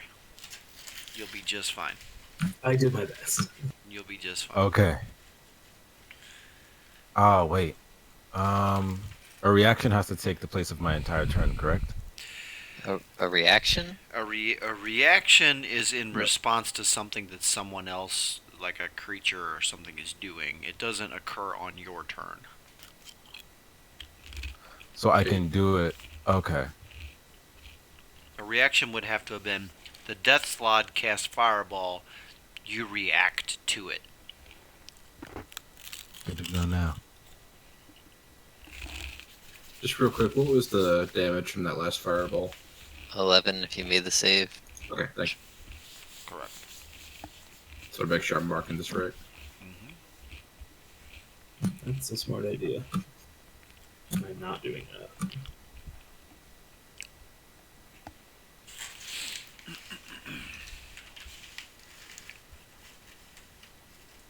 Yeah, I'm just going to run. Pussy. You can make an attack and then run. Good point. You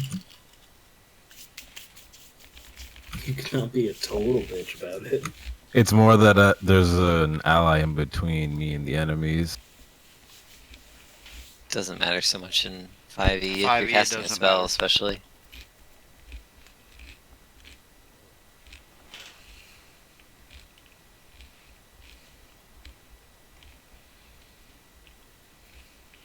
Okay, I'm going to do a second level magic missile. All right, go ahead and declare your target for me, please, and roll that damage.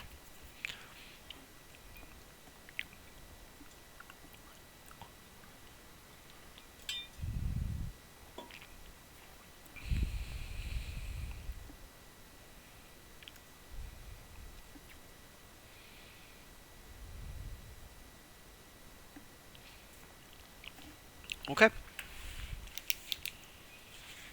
So 10 damage, is that correct? Yes. All right, so let me add here. So. Okay.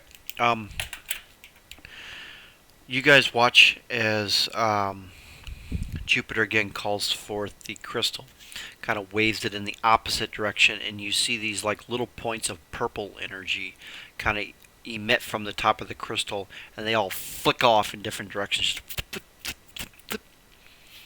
And you watch as all the beams kind of swirl in the air and slam into the chest of the slot, and you watch when they impact, there's this like weird shimmer when they hit, and the purple energy just kind of explodes, and then all of a sudden where the gray slot was standing, there's nothing.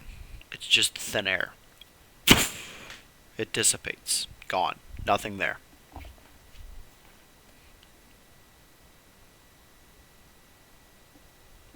I don't know if that's like a kill confirmed or that I should be worried. I mean, it sounds like a plane shift. Either way, I'm gonna move away from the situation. Alright, put your character where You you'd gotta change like. back to select. In roll 20. Yeah. There you go. Okay. Next on the turn order, we have Merrick. Alright, I would like to take a 5-foot step this way. Okay. And then I'm going to attempt to sharpshoot this one, Okay. since I have advantage on the attack, because it's still stunned. Okay.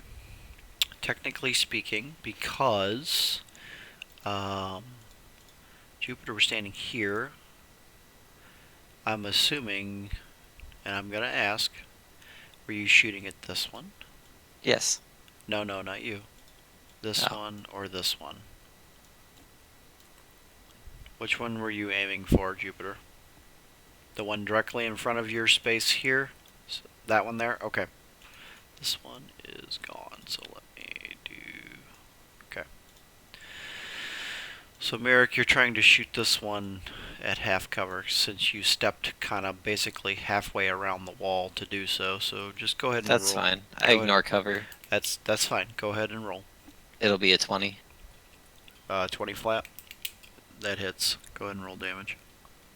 So it'll be 20 damage. Mm-hmm. And then... What the fuck? I'll throw a superiority on it. Why not? Is that another 5? Nope, 7. So 27 damage, and I will attempt to make it flat or prone. So it automatically fails the strength save because it's still stunned. So it's just knocked over. You watch as that one evaporates into thin air as well. And then I'll take another shot at the other one that's still standing, I guess. Okay, go ahead. 26. That hits. Go ahead and roll damage. 7 damage. Your bolt, your arrow, strikes true into the shoulder, and you watch as it kind of winces back in pain and kind of lets out this. And he kind of turns and looks at you with these big ass claws, like out, just ready to lunge around the corner and basically have you for breakfast. Thanks, 38. Perfect. Okay, next on the list we have the Slod's turn, so we are going to go ahead and do that. This guy's going to come down into this space, and he's going to try to attack you with his claws for a multi-attack.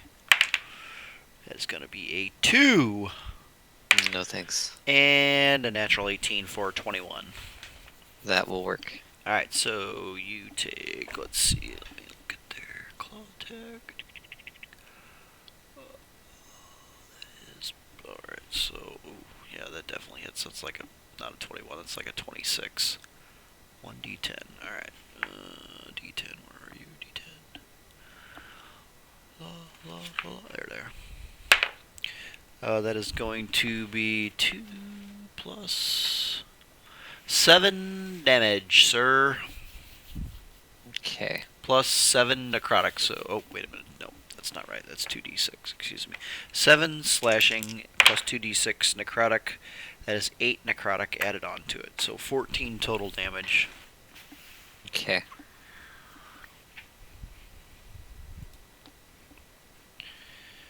Okay. And that will end its turn. And this guy's going to spend his turn. That one can't move towards you. 1, 2, 3. Oh, shit, no. He's suddenly twice the size.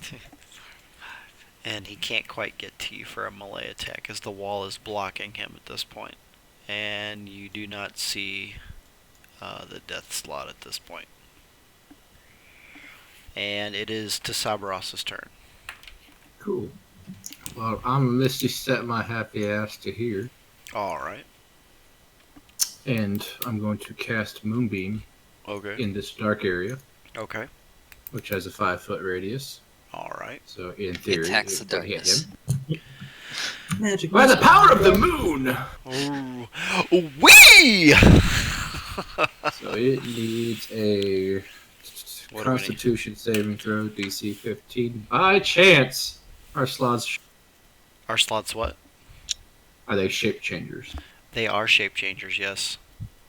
He has disadvantage. Oh. Alright. Well, that would have succeeded.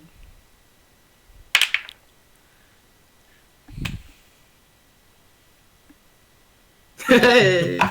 The Yeah. rolls continue. God bless us. Fuck you and your goddamn disadvantage. As you watch as he reappears right here, failing his save. What's the damage? 21. You piece of fiddling fuck. I'd like to cling my slender, pale, naked body onto Sabros and say, "Thank you for saving me." Can I have your armor? That's fucking beautiful. Alright. Sabros, anything else with your turn? That is it. As you peer forward, you see the death slot appear, being affected by the moonbeam spell. You see this bit of like silvery moonlight kind of energy just like cascading off of his black ichor like body. He turns and he looks and he's like and he just kind of just in case, because I'm sorry to interrupt. Just in case, if he's in a different form right now, he reverts to his original. no, he's in his Okay, form. just making sure. He was literally just invisible, that's all. Okay. And he's Just looking making at you and he is mega pissed at you. Did Homeboy near us make a save for his turn for Spirit Guardian? So Homeboy needs to make his save. Yes, what is the save, sir? 14 wisdom. 14 whiz. That is a natural 18.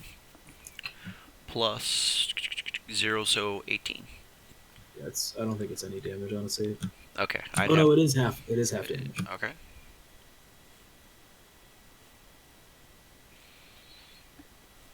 Stand by, drop dice. Alright, standing by. 14, 7. How much? 7? 7 half, yeah. Right, where's my pen? There's my pen. 7 damage, very good.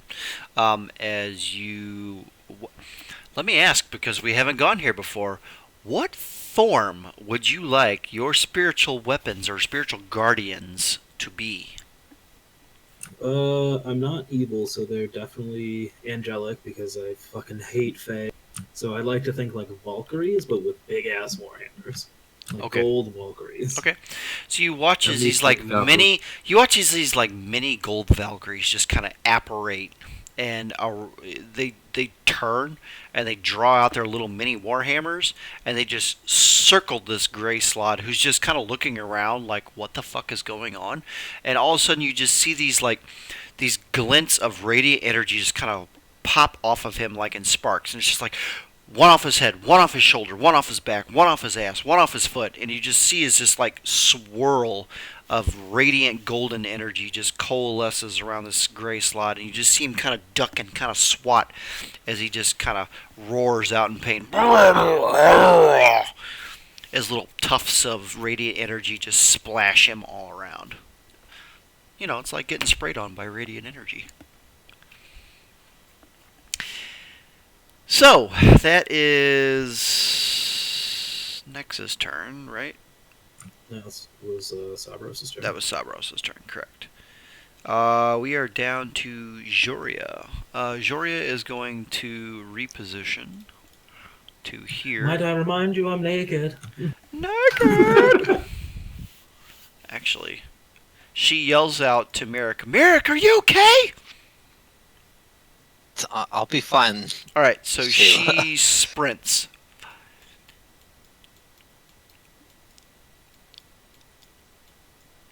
And then dashes up to let's- Nex and basically just vomits all of your stuff onto the floor in front of you.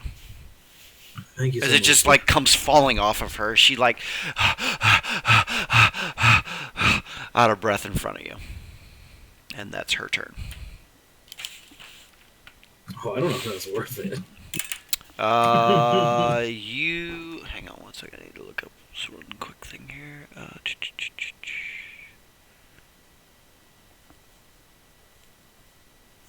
So it's presumably going to be an action to re-equip.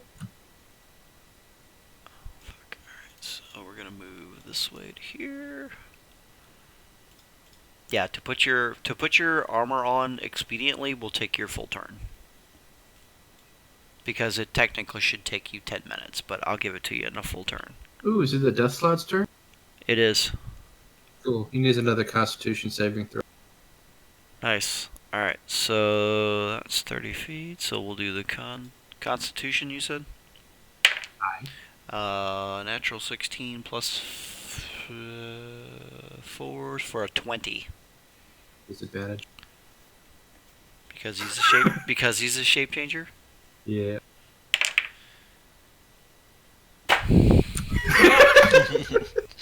Get him. You might just win yet. I now know how Matt Mercer feels. Fuck you so Okay, hard. he only takes 18 damage this time. It's like you're trying to kill us or something. Jeez. Hey, a DM's got to do what a DM's got to do. I got to make it realistic. Okay.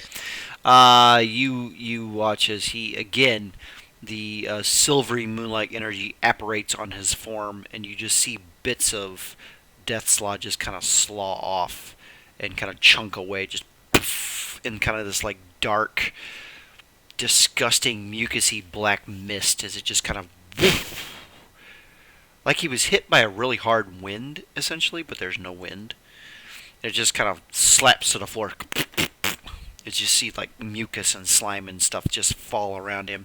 And he lets out another, like, really evil, disgusting roar. And he casts this, like, disgusting purplish, necromantic-looking cone in front of him. And I need Nex and Joria to make, I believe it's wisdom saving throws. Let me look at the... each Christian 30, yep. Wisdom saving throw or drop whatever they are holding and become frightened for the duration. While frightened by the spell, a creature must make the dash action and move away from the creature by the safest route possible on each of its turns unless there is nowhere to move. If the creature ends its turn in a location where it does not have direct line of sight to this creature, they can make a wisdom saving throw. So I'm going to make Joria's wisdom saving throw. That is a DC 15. No, 16, excuse me. That is a natural 7. That is a fail. 17. You succeed. Thank God, because all my shit's on the floor. You are not feared. However, Yeah. Joria must, on their turn, is that correct? Spending another turn booking it. Yep, she will turn around and run the other way on her next turn. She is Thank you, scared shitless of the Death Slot. That is his turn. Back to Nex. It's your turn. Okay, Your so- shit before you, Death Slot staring you, Gray Slot staring at you, wanting to eat your face. Hello, friends.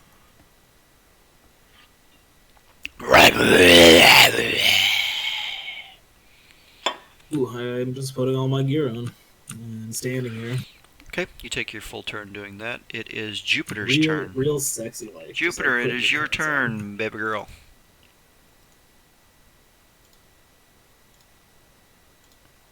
I guess we're doing another magic missile. Get him. Get it, girl. Get it, girl. Get it, girl. Get it, girl. Roll that damage for me. Using another second level. All right. 13 damage. Damn. All right. As you again spin your hand over your crystal, you watch that familiar purple energy just kind of flick off like fireflies from your crystal. They kind of soar through the air, lighting the tunnel. It's about a 10-foot tunnel, so this like purplish energy just kind of flickers as it goes around Merrick and kind of does this like spin around Merrick and just right into the chest of this gray slod standing in front of him. And you watch that one just vanish out of sight.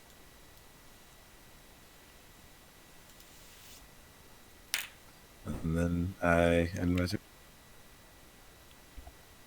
What was the last part? He ends his turn. Merrick, it is your turn. I will take a 5-foot step over here and attempt to shoot the slad. Alright, go ahead. That's a crit. I Oh think that shit. hits. I think a 29 will hit. So it'll do 29 damage. Correct.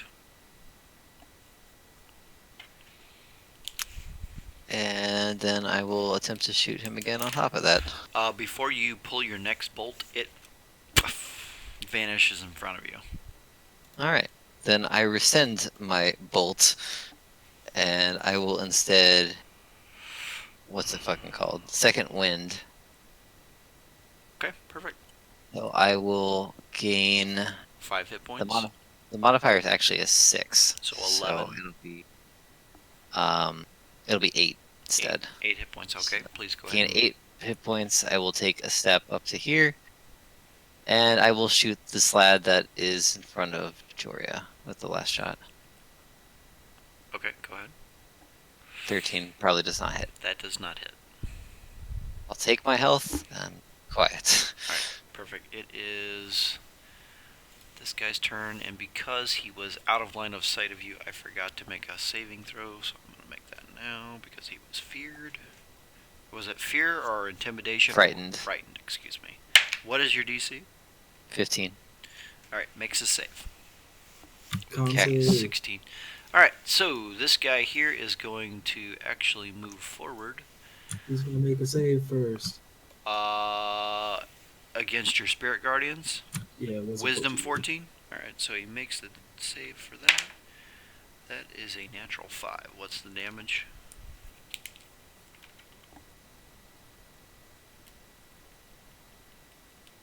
Uh, 11. Okay. This one still remains and moves forward 5 feet. And is going to attempt to multi-attack Joria. Ah, bitch. That is a 4. That ain't gonna work. I'm buying you new dice. I will fly them down. Oh my god! Fuck this. Don't get the DM non-cursed dice. Fuck this goddamn dice. Well, I almost see you He rolled a fucking natural 4 and a natural 2. As he just kind of reaches forward and Jory just kind of looks at him, leans her hammer down to the side, and just kind of ducks down with it as they both pass over the front of her. As she continues to scream in terror. She's like, He's basically one of those like punching clowns that just wobble around. you know, for the most part. All right, so next we have Sabros is up. Woohoo! Well, I'm sorry. Double checking one thing. No problem.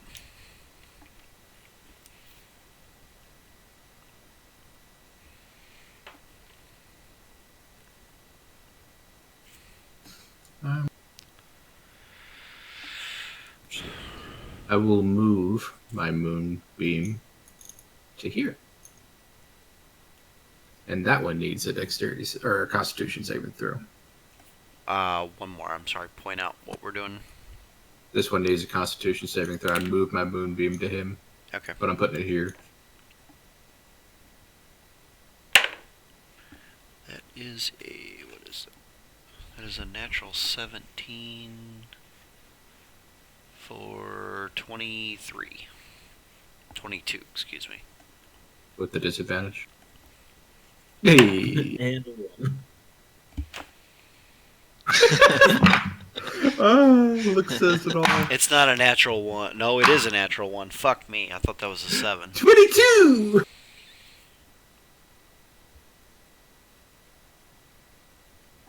Love you. Chosen of the moon. As this one evaporates in front of Yay. you. Who darest pingeth Mirek? By the light of the moon. Alright, I next. yell up to Jurek, are we winning? So far. There's only one left, mate. Might as well get back in here. And Joria fucking sprints. It gets really big. I got thick for a second there. Alright, Can I grab her? on your turn, you can attempt to grapple her if you'd like. Next we have the Death Slod, who's going to go here.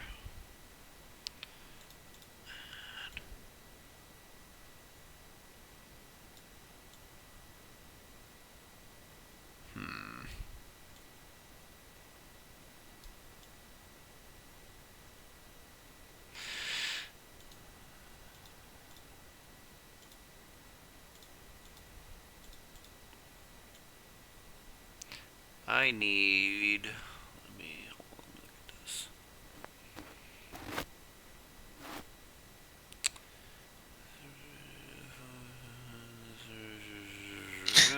Sorry, I'm reading. Alright, I need Sabros, Nex, and Joria to make a Constitution saving throw, please. If you would. 18. Alright, and DC. 15. Let me look.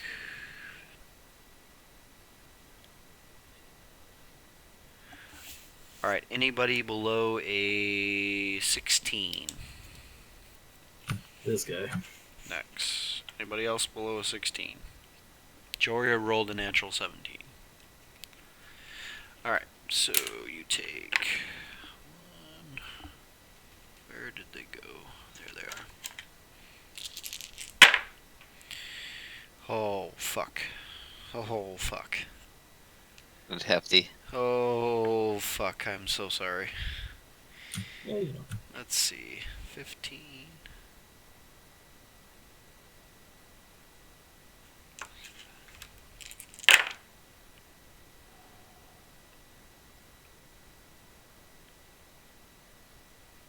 $43 points of poison damage as this noxious yellow-green gas just erupts from the central point 20 feet outwards and envelops that entire area as the creature casts a spell. So, what did I say? 40 what? 43. 43 points. I'm Still alive? Oh, wow, alright. I believe so. It's whichever is higher, so it's 27. 40. Yeah, I'm still concentrated. So my spirit guardians are gone.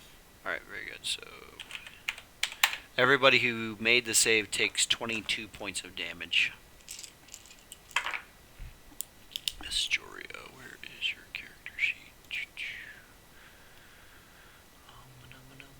Mana. Oh my god, come on. I should Yeah, I know. I should have had this fucking pulled up. Campaigns. Joria. Come on, D&D Beyond, let's go. Where is it at? Okay, she's good to go. So she's at... Ooh, not by much. Damn. Okay. Where did you cast that for? It reference? is right here. Okay. And So, what direction is it moving? it is currently moving away from it. So this direction here. So is that gonna hit me next turn? No, it will not. Nope. Because it's going to go to here. And so it'll be 20 foot to the left, technically speaking. So you'll be 5 foot outside of the radius on its next turn. Alright, that ends the Death Slod's turn. It is back to the top of the round to Nex. What are you going to do? I'm going to literally say a prayer and cast Prayer of Healing. I'm going to pick Sabros. Can I see both Joria and Mirror? You make a perception check. As the, Actually, hang on. as the cloud of noxious fumes makes it askewed. I can't hit them anyway. Okay, perfect. So just Sabros and I. Okay. Do you want me to still check? No, because if it doesn't hit him, it doesn't matter. Okay. So we're going to get some sweet health back at least. Okay. What is you're doing what now? Prayer? Prayer of Healing, yeah. Up to 6 in range, get 2d8 plus spellcasting modifier health back. Okay, go ahead and roll.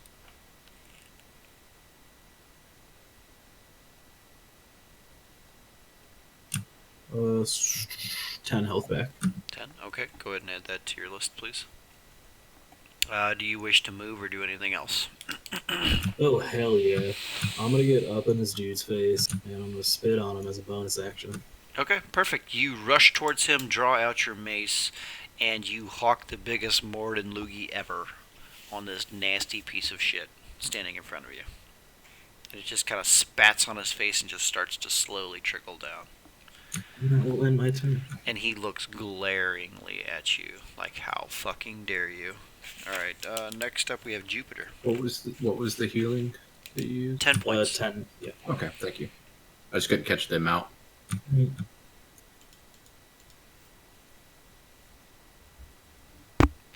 Ooh, I was actually. That's 3rd level. It's 3d8. Can I addendum that, or do you want me to cast it at 2nd level, which would be 2? Proceed. So extra D or So 10, you get how much more? another 2. Okay, so 12 total.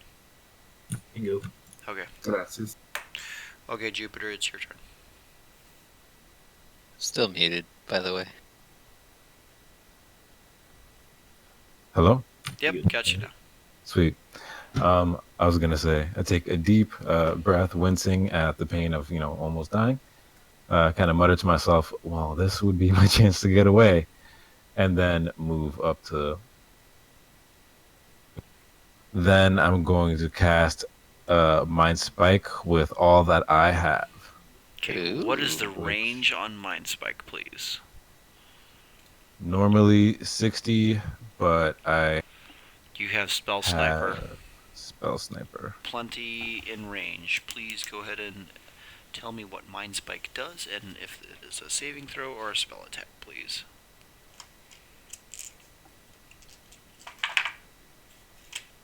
You reach into the mind of one creature you can see within range. The target must make a Wisdom saving throw, taking 3d8 physical damage on a fail save. But I'm going to cast this as a 3rd level, which is going to be 4d8 psychic damage on a failed save, or half as much on a successful one. Okay, what is your wisdom? What is the saving throw against? How much? Spell save DC is 14. 14. Alright.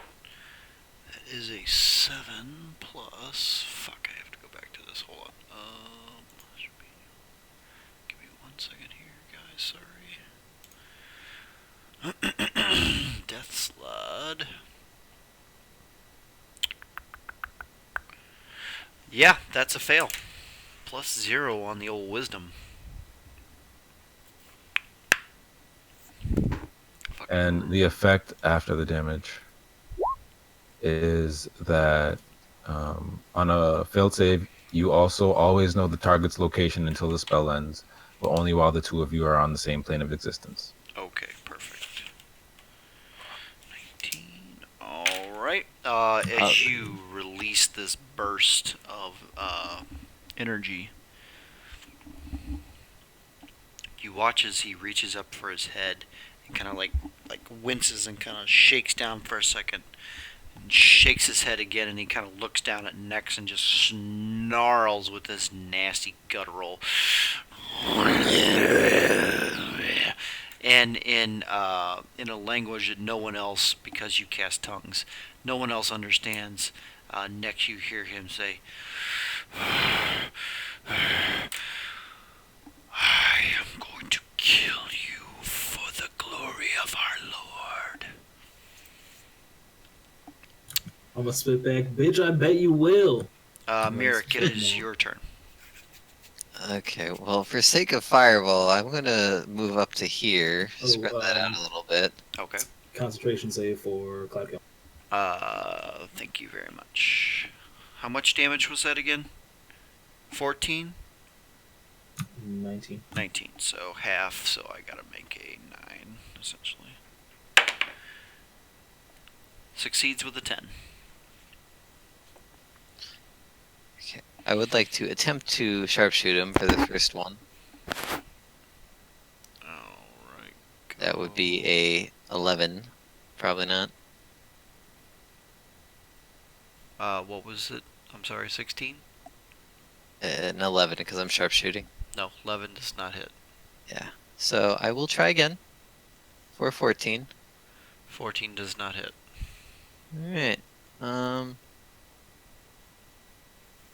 Yeah, I think that's all that I'll do for this turn. Did great. Okay, perfect. Next up we have Sabros. Cool. I'm pop my jolly ass up here. Okay. Use my combat wild shape, turn into a giant toad. Giant toad. Ribbit, motherfucker. Yeah. Oh, okay. And I'm gonna bite him. As a toad, okay. 18 to hit. 18 just barely hits. Hell yeah.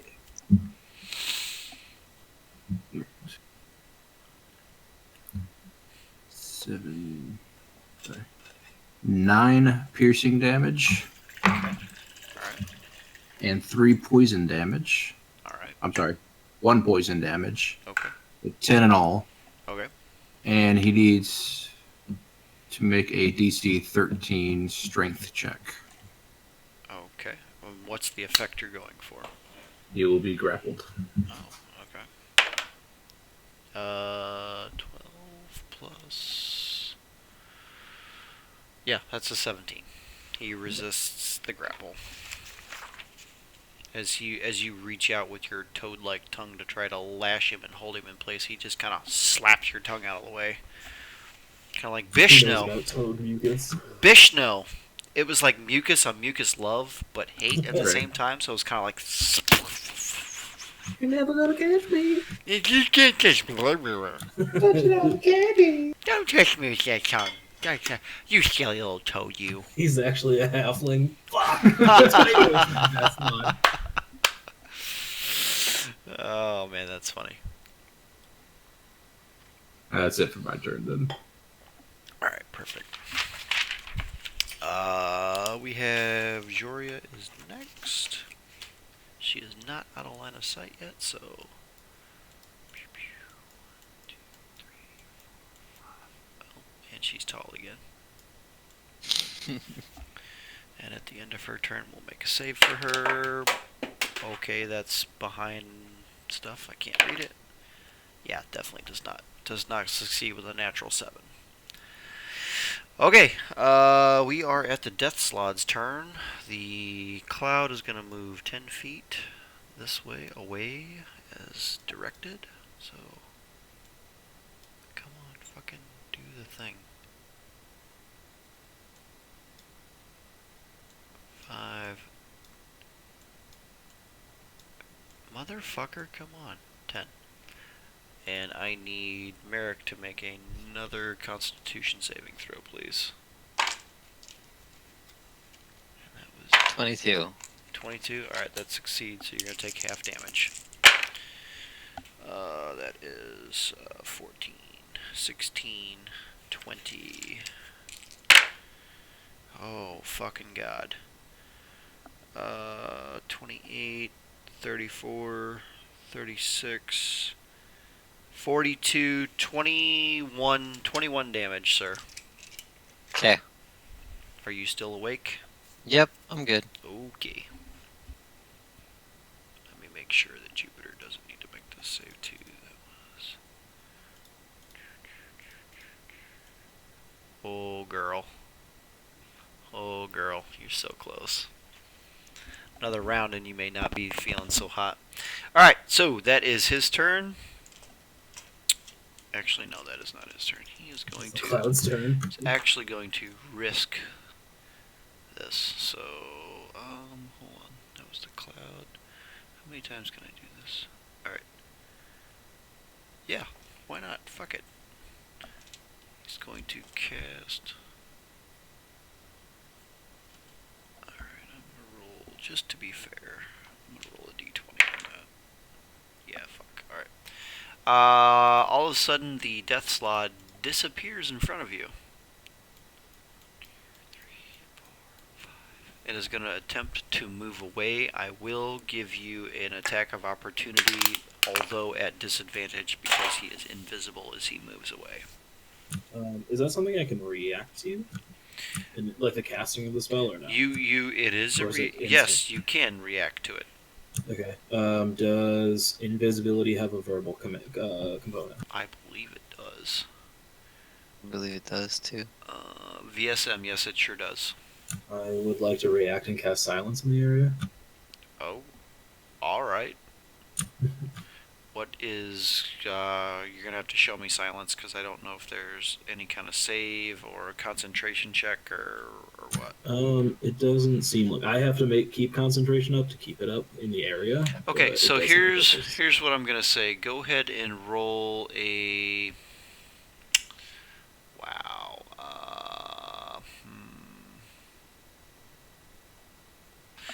Roll an intelligence check to see if you can pick out what he's verbally saying as being a spell, and for you to cast that at that instant to try to block it.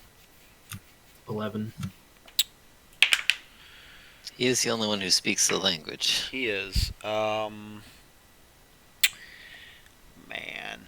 I'm comfortable with it 11. not working. 11. Yeah, 11's a little low. I'm going to say that you did not pick up quick enough. Respect. And he snaps the invisibility. However, I will allow the attacks of opportunity at disadvantage if you wish to take them. Yes. So go right ahead. Alright, I'm going to use it to cast first level guiding bolt. Fair enough, Warcaster. Ooh. Yep. Okay. So I think I roll hit for that. Guiding bolt is As an an attack? attack. Spell attack. Spell attack, Yeah. correct. Okay. But if he hits, the character's outlined. Correct. That's 19. 19. Okay, that hits. Okay, so that's panel. Does that mean Sabros' attack has neutral advantage? It does does not not have disadvantage. Yeah. That's Oh, wait, the really? damage. Hell yeah, that was a 19. Okay, yours hits too. How much damage? Mine was 10. 10. Alright. Sabros, what's your attack? I'm biting him. Biting him, Just okay. 9 piercing again. And 7, So 15, 16. 16. Alright. And he needs to Dragon make sandwich. another strength save For what? for the grapple. So every time you attack, you get an Yes. opportunity to grapple? My biting is also a grapple attack.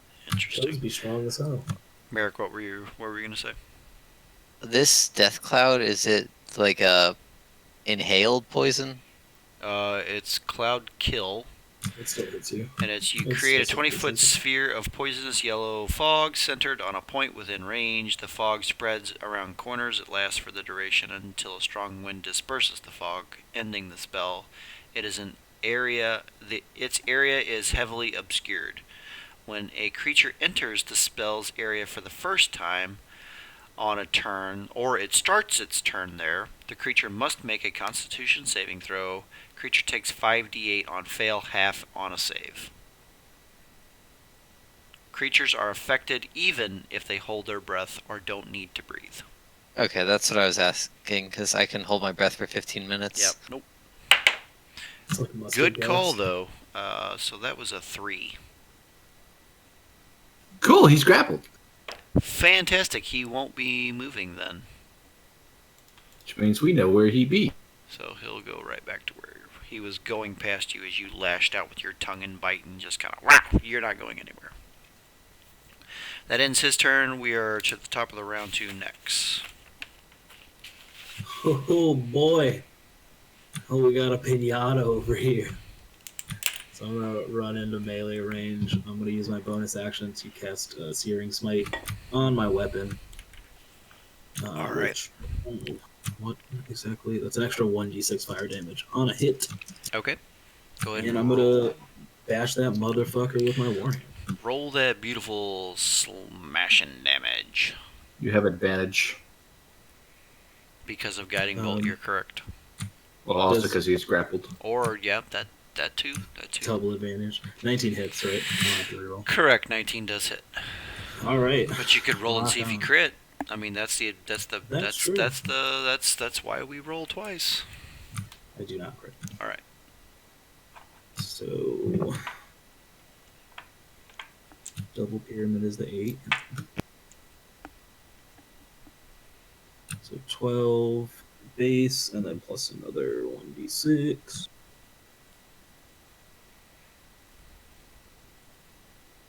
So 14 damage. Okay. And I think there's another thing from Smite. Hang on. Did you do the 1d6? Yeah, that's total 12. That's total. Okay.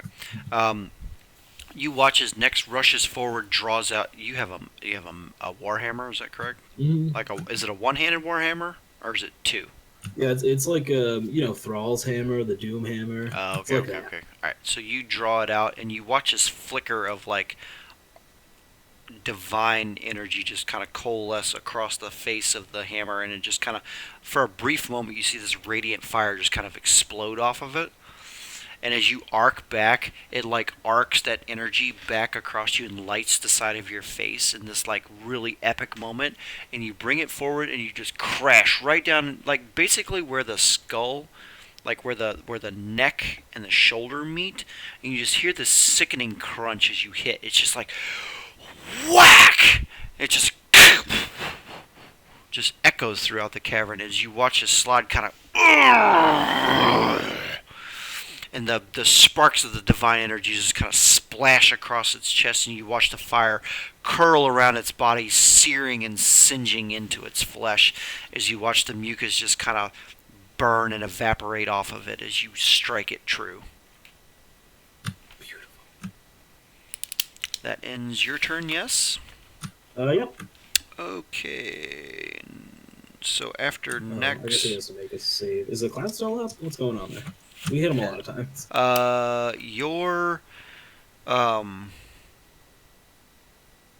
Your spirit guardians failed, did they not? Oh, yeah. Okay, those are gone. It's Jupiter's turn, and Jupiter, or you Jupiter, so it moves another 10 feet. Hold on.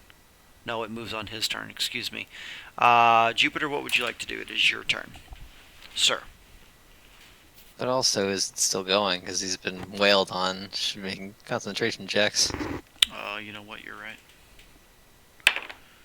That I think is anything a would be natural better. 20.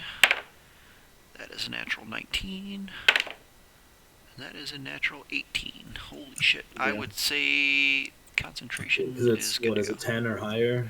It's half of the damage. It's half the damage. It's 10 essentially. or half of the damage taken, whatever's higher. Yeah, so we went regardless because all our hits were small. So he's still So going. Cloud Kill is still on the move down We the at hallway. least burned his good rolls for now. Yeah, he's pretty much cursed the rest of the week. Pretty much. All right. It is Jupiter's turn.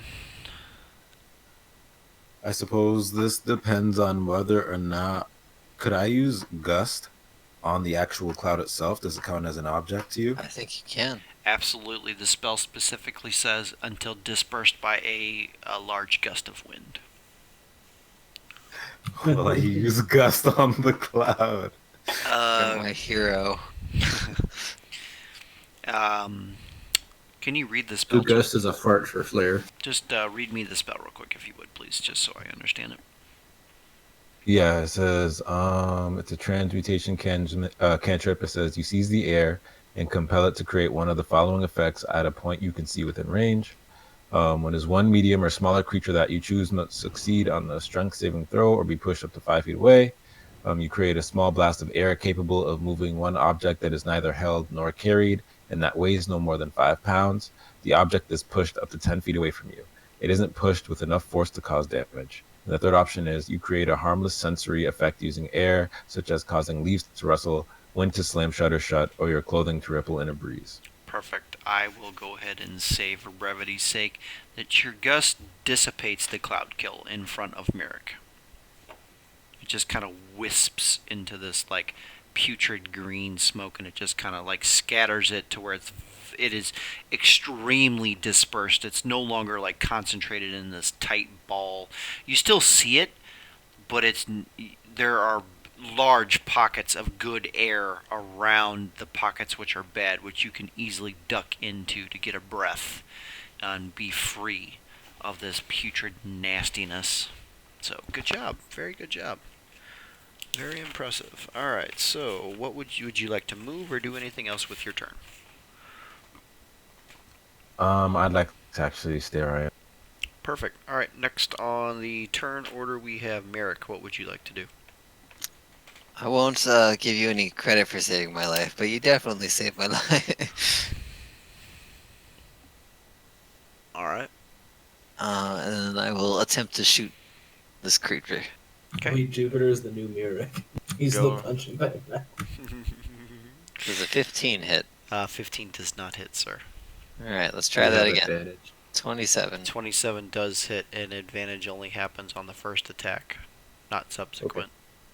So 9 damage. Okay. Um, He's starting to look a little bit rough at this point. You strike basically right under the clavicle on the right side, and you watch this like spatter of black energy and just mucus start pouring out around the bolt and down his chest. I'm gonna throw another superiority on that and attempt to menace him. It's only 1 damage, but he has to make a DC 15 Wisdom save or become frightened. Okay.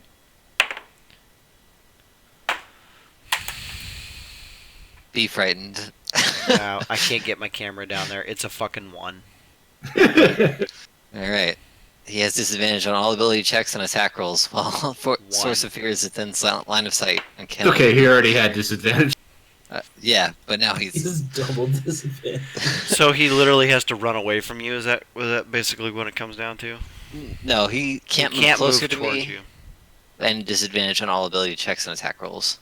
All right, Yeah, you perfect. can't run And it then all I will over. action surge and attempt to shoot him again. He can't run anyways because he's grappled. But go ahead And I'll make it a sharp shot since we have because he's advantage. grappled, make the attack with advantage, please. I forgot to give that to you on the last one. So 20. 20 hits. Go ahead. or 15 damage. As you shoot the second time, you watch as you pierce the other side underneath his clavicle, and you watch just this river of nastiness come flowing down his chest, and you see the labored breathing starting to pick up as he's kind of bobbing his head a little bit, and he kind of looks out at you. He's like, then next you pick up, I must not fail the master.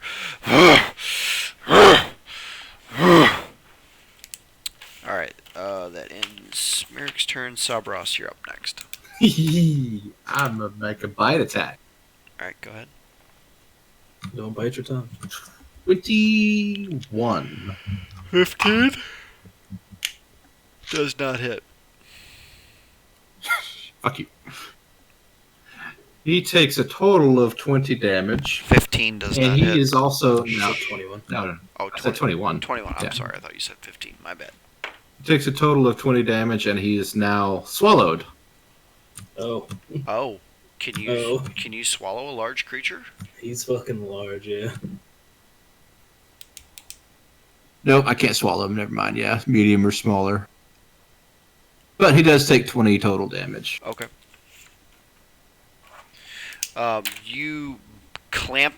You've got a hold of him, and you clamp down farther, and you start to hear bones or something like it crunching inside of his torso. As you clamp down and just start to squeeze the air out of him, and eyes just kind of bulge out as he looks at you with his bulbous-looking face, the tongue just curling down in this like nasty, sickening, blackened look. The mucus just pouring out of both sides of its mouth, and it's looking down at you. It's looking really fucking fucked up right now, like super duper fucked up. And it's Tajoria's turn, and she's going to spend her entire turn moving back towards the group. There's 1, 2, 3, 4, 5. Alright, and that's as far as she can get on her action and dash. And it is the Death Slot's turn. It is going to... Let me make sure I can do this. How long does it take to... Hold on Explosion. Hold on 1 second, guys. I'm sorry, I gotta look something up here.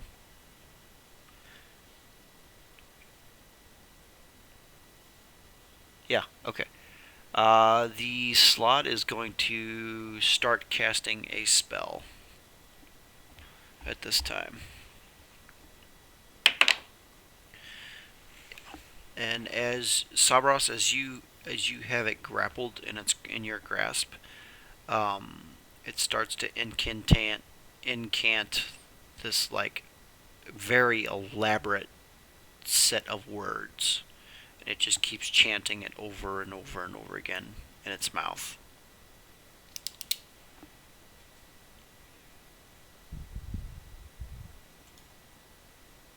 Can I grind my teeth? You can. And at the end of its incantation,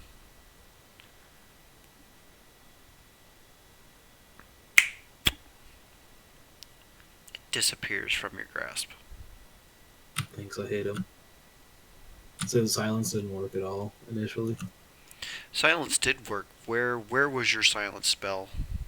I was here, so it's a 20-foot radius. Okay, from and this how long does it last? Concentration up to 10 minutes. Did you take any damage during that time? No, Not when he was grabbing. over here. Tell you what. It would still be in effect. Again, your game, it could be a legendary action. I'm not going to be offended. I will honor the silence. I will honor the silence because I don't believe that you've taken damage at this point.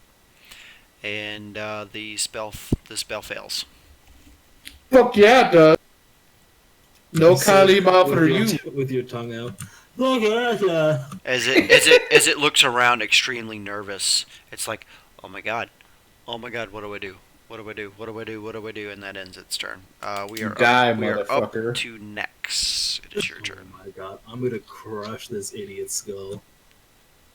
I believe, Do it. since the first Searing Smite didn't fail, I still have it. Let me double check. Read it to me if you would, so that I can learn as well.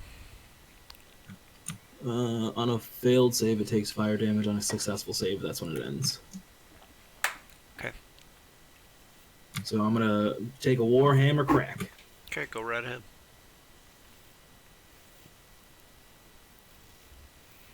Is this advantage or no? It's grappled, so yeah, your advantage. Go ahead. 21.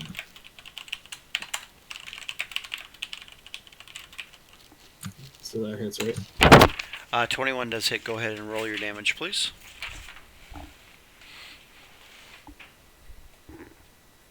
So 9 from the Warhammer swing. Alright, 9 from the Warhammer swing. Alright, as you guys watch as Nex, after striking true the first time, draws the hammer around, and you watch that second flash of beautiful divine energy. You're smiting again, correct? Bingo. Yep, okay. You watch as it, again, apparates around the hammer, and you see this, like, swirling divine flame just start to coalesce around it. And do you wear a Moradin symbol or a chain or anything like that? Yeah, it is around my neck. Around your neck. You watch as it, like, pulses with this, like, radiant fire energy around it as you draw your warhammer around, and you come through and you strike basically right above its right eye, and it just crushes in through the skull, driving down through its mouth and basically out the bottom of its jaw as your hammer just, like, sears and tears the front of its face off its body, slawing down onto the floor as this death slod spins out of Sabros' mouth and then just basically pours itself out on the floor in front of you. Yes. Is his skull left? Anything left of this thing? You basically shattered its face off its body. Okay. As you're standing over it, heavy breathing, the symbol of Morden just glowing this, like, beautiful golden radiant energy, just like pulsing with your heartbeat as you're standing over it with your hammer kind of in hand, with this, like, dark ichor just kind of dripping off of it as the radiant fire, as each ichor drops off of the hammer, the flames almost like engulf it and swallow it, and it evaporates before it hits the ground. Who's weak now, you fuck? Nice. I'm gonna walk out. Okay. Just dragging Well, my my hammer. flag stops working when he leaves this plane, and he definitely left this plane. Fair enough. Fair enough. All right, so at this point, we will consider combat to be over. So, what would you guys like to do, standing in the Hey, chamber? I would like to carefully sift through the slop that's on the ground and make sure there's nothing of value. Go ahead and roll a perception check for me, if you would. Oh, hold on. While he does that, I'm gonna limp over to the group. Like, see, you guys needed me. Fair enough. You are right. Thank you for helping. I think you went down in the first 6 seconds, but the lightning was pretty cool.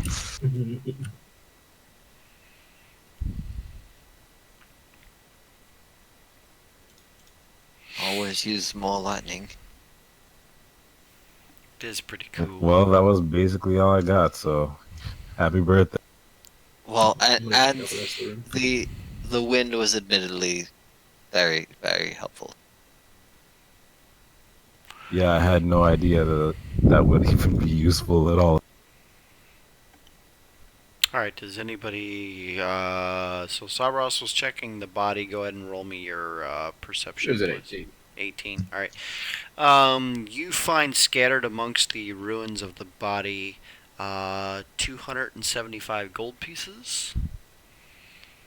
And you find a crackling red gem in its skull. Necklace of fireball. Crackling. Whenever you pick it up, there's this like crackling energy that emanates from it in like red sparks. Like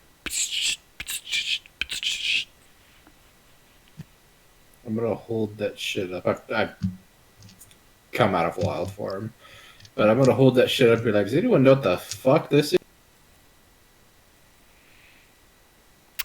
go ahead and roll an intelligence check. I'm no wizard. Figure it out yourself. 17.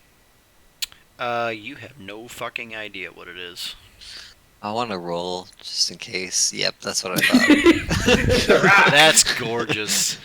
Yeah, Merrick, you have no fucking clue what it is. Oh, yeah, it's pretty shiny there. It's kind of red looking. Even if it's valueless, at least it proves we killed the thing. I will pocket it for now. All At right. the very least, to be proof. Okay. You put it in your pocket. If anyone remembers from last, I know Murik took the head as a helmet. Did we take like claws or anything? Any parts of these things? Just Make a general survival survival check to see if you can pick out pieces and get it I off the should've- body. I should have included that helmet in the description. 20 non-natural. All right. Yeah, you easy enough snip off claws and parts of the body that could easily be identified as something super big, bad, and fucking nasty. Slot detritus. Yeah, exactly. Also, I'm checking out this part of the room. I don't know if there's anything going on. Checking out the whole room. Go ahead and make me a perception check for anybody who's doing that. 20 plus 3, 23. 22. 22. Okay. As you guys walk down this direction into the room, the first thing you notice is there are two sconces on the wall. And they are not currently lit, but sitting there in the dark. And as you approach them, when you get to about 5 to 10 feet in front of them, they kind of flicker. They flicker into existence. And they emit this like low, dark red kind of glow, almost like not infrared, but like definitely like this very, very low, very dim light, right? And as you look down at the floor in front of you, you see a symbol in a circle sitting in the floor, and you see like 5 or 6 different spots on the floor where there's like scattered rocks and stuff basically everywhere on the floor, but in these 5 different spots there's like no rocks, and it's like a perfect little circular print. and 5 spots. And in front of that, there's this giant circle on the floor of some kind of symbol. Go ahead and roll me a religion check or a history check. I will allow you to do either one for the 2 people who are sitting here in front of it. They're both 5, so 19 either way. I would probably opt for religion, flavor-wise. Okay. So let me go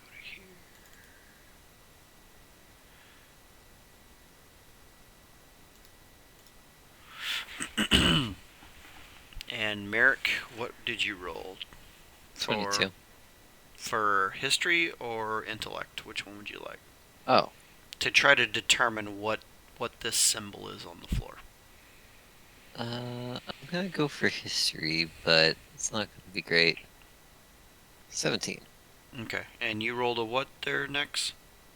19, if I remember correctly. 19. Okay. You both sit there and kind of discuss it for a few minutes, and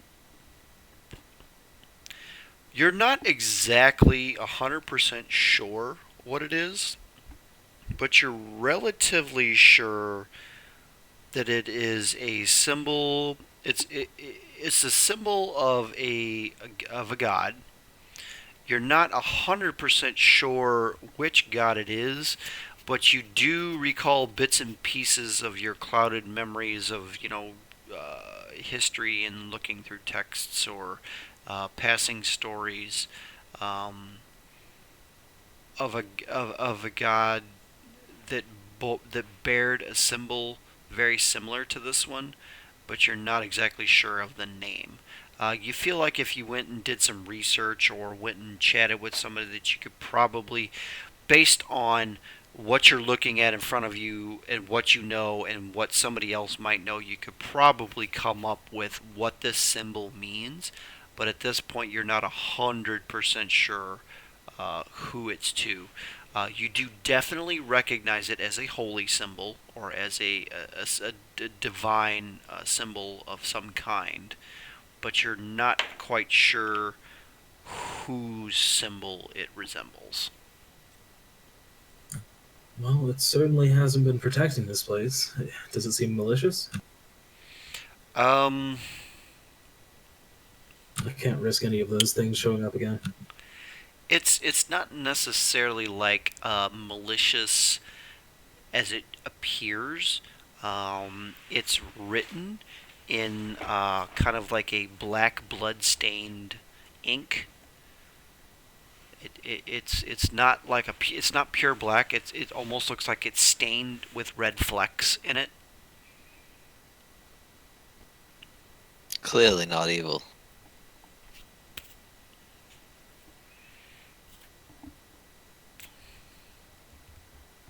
Just gonna take my little boomerang, just scrape it up a little bit. Okay, easy enough. It's basically drawn in place like a ritual kind of thing, and it just kind of scatters as you mess it up. Boomerang. In retrospect, I wish I drew it. Good point. Did anyone take that feat where you remember everything? Well, whenever you level up someday, you can definitely do that. Alright, so what else would you guys like to do here in the cave? Are you done here, or what would you like to do? Is that everything? Nothing else in this room? There's That's, yeah, nothing everything. nothing in the room that you see. Can I check for stones that might fit in those holes? Fit in the sconces? Yeah. You can look, sure.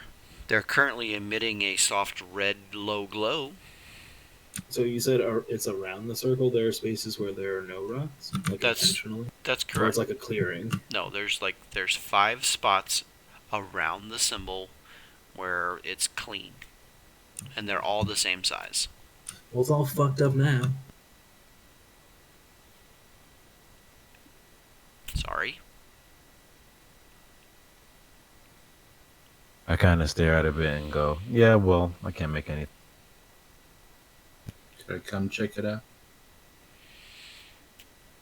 You can come down and inspect the spots if you wish.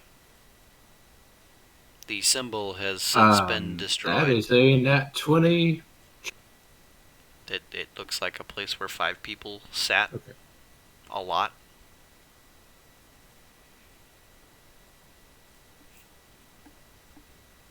Well, I've had just about enough of this, and I'm going to move home. And home, I mean like the cabin. Do you guys want to all, sit here in these spots? There's 5 of us here. I'll take a nice sit. Why not? I don't quite trust that. I mean, we're on borrowed time anyway. Okay, how many of you remain to sit in the circle around the busted ass circle? I will stay and sit in the circle. I'll sit in the busted ass circle. Yeah. Cool. Go ahead and roll me a wisdom check, all of you, please. Travel to the netherworld or go home. Wait, there were 5 slot here.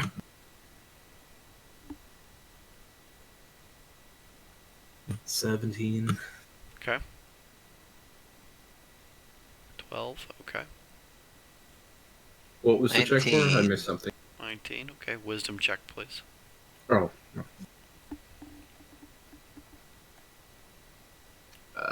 17. You all sit around the circle. You quiet your minds. And nothing comes to any of you except for Mirek. All you hear in the back of your mind is this low, soft, extremely low and quiet cackle in the back of your mind. And that's it. Probably not good. What's not good? You guys don't hear the laughing demon. Nope. Definitely don't. Mm, Just my own inner demons. I Just thought me. I might have. Nah, no. First the figure and now laughter? We've got to get you committed. They can't put me away. They'll never take me. I'm not going back!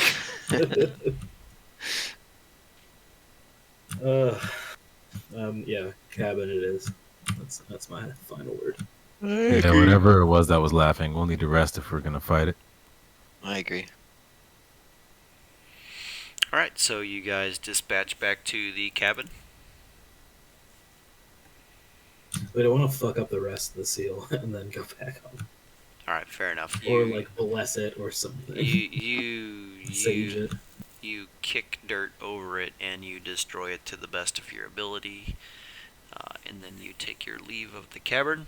Or cavern, Jesus Christ. The cavern. And head back to the camp. Do you guys wish to spend the night in hopes of staying here? Or are you headed back to Aureus to collect? Or what would you like to do? I could use a rest. I don't know about Yeah, you guys. Probably stay here the night and head back to Orius in the morning. We can sleep Before on the we way. do I that- don't want that money.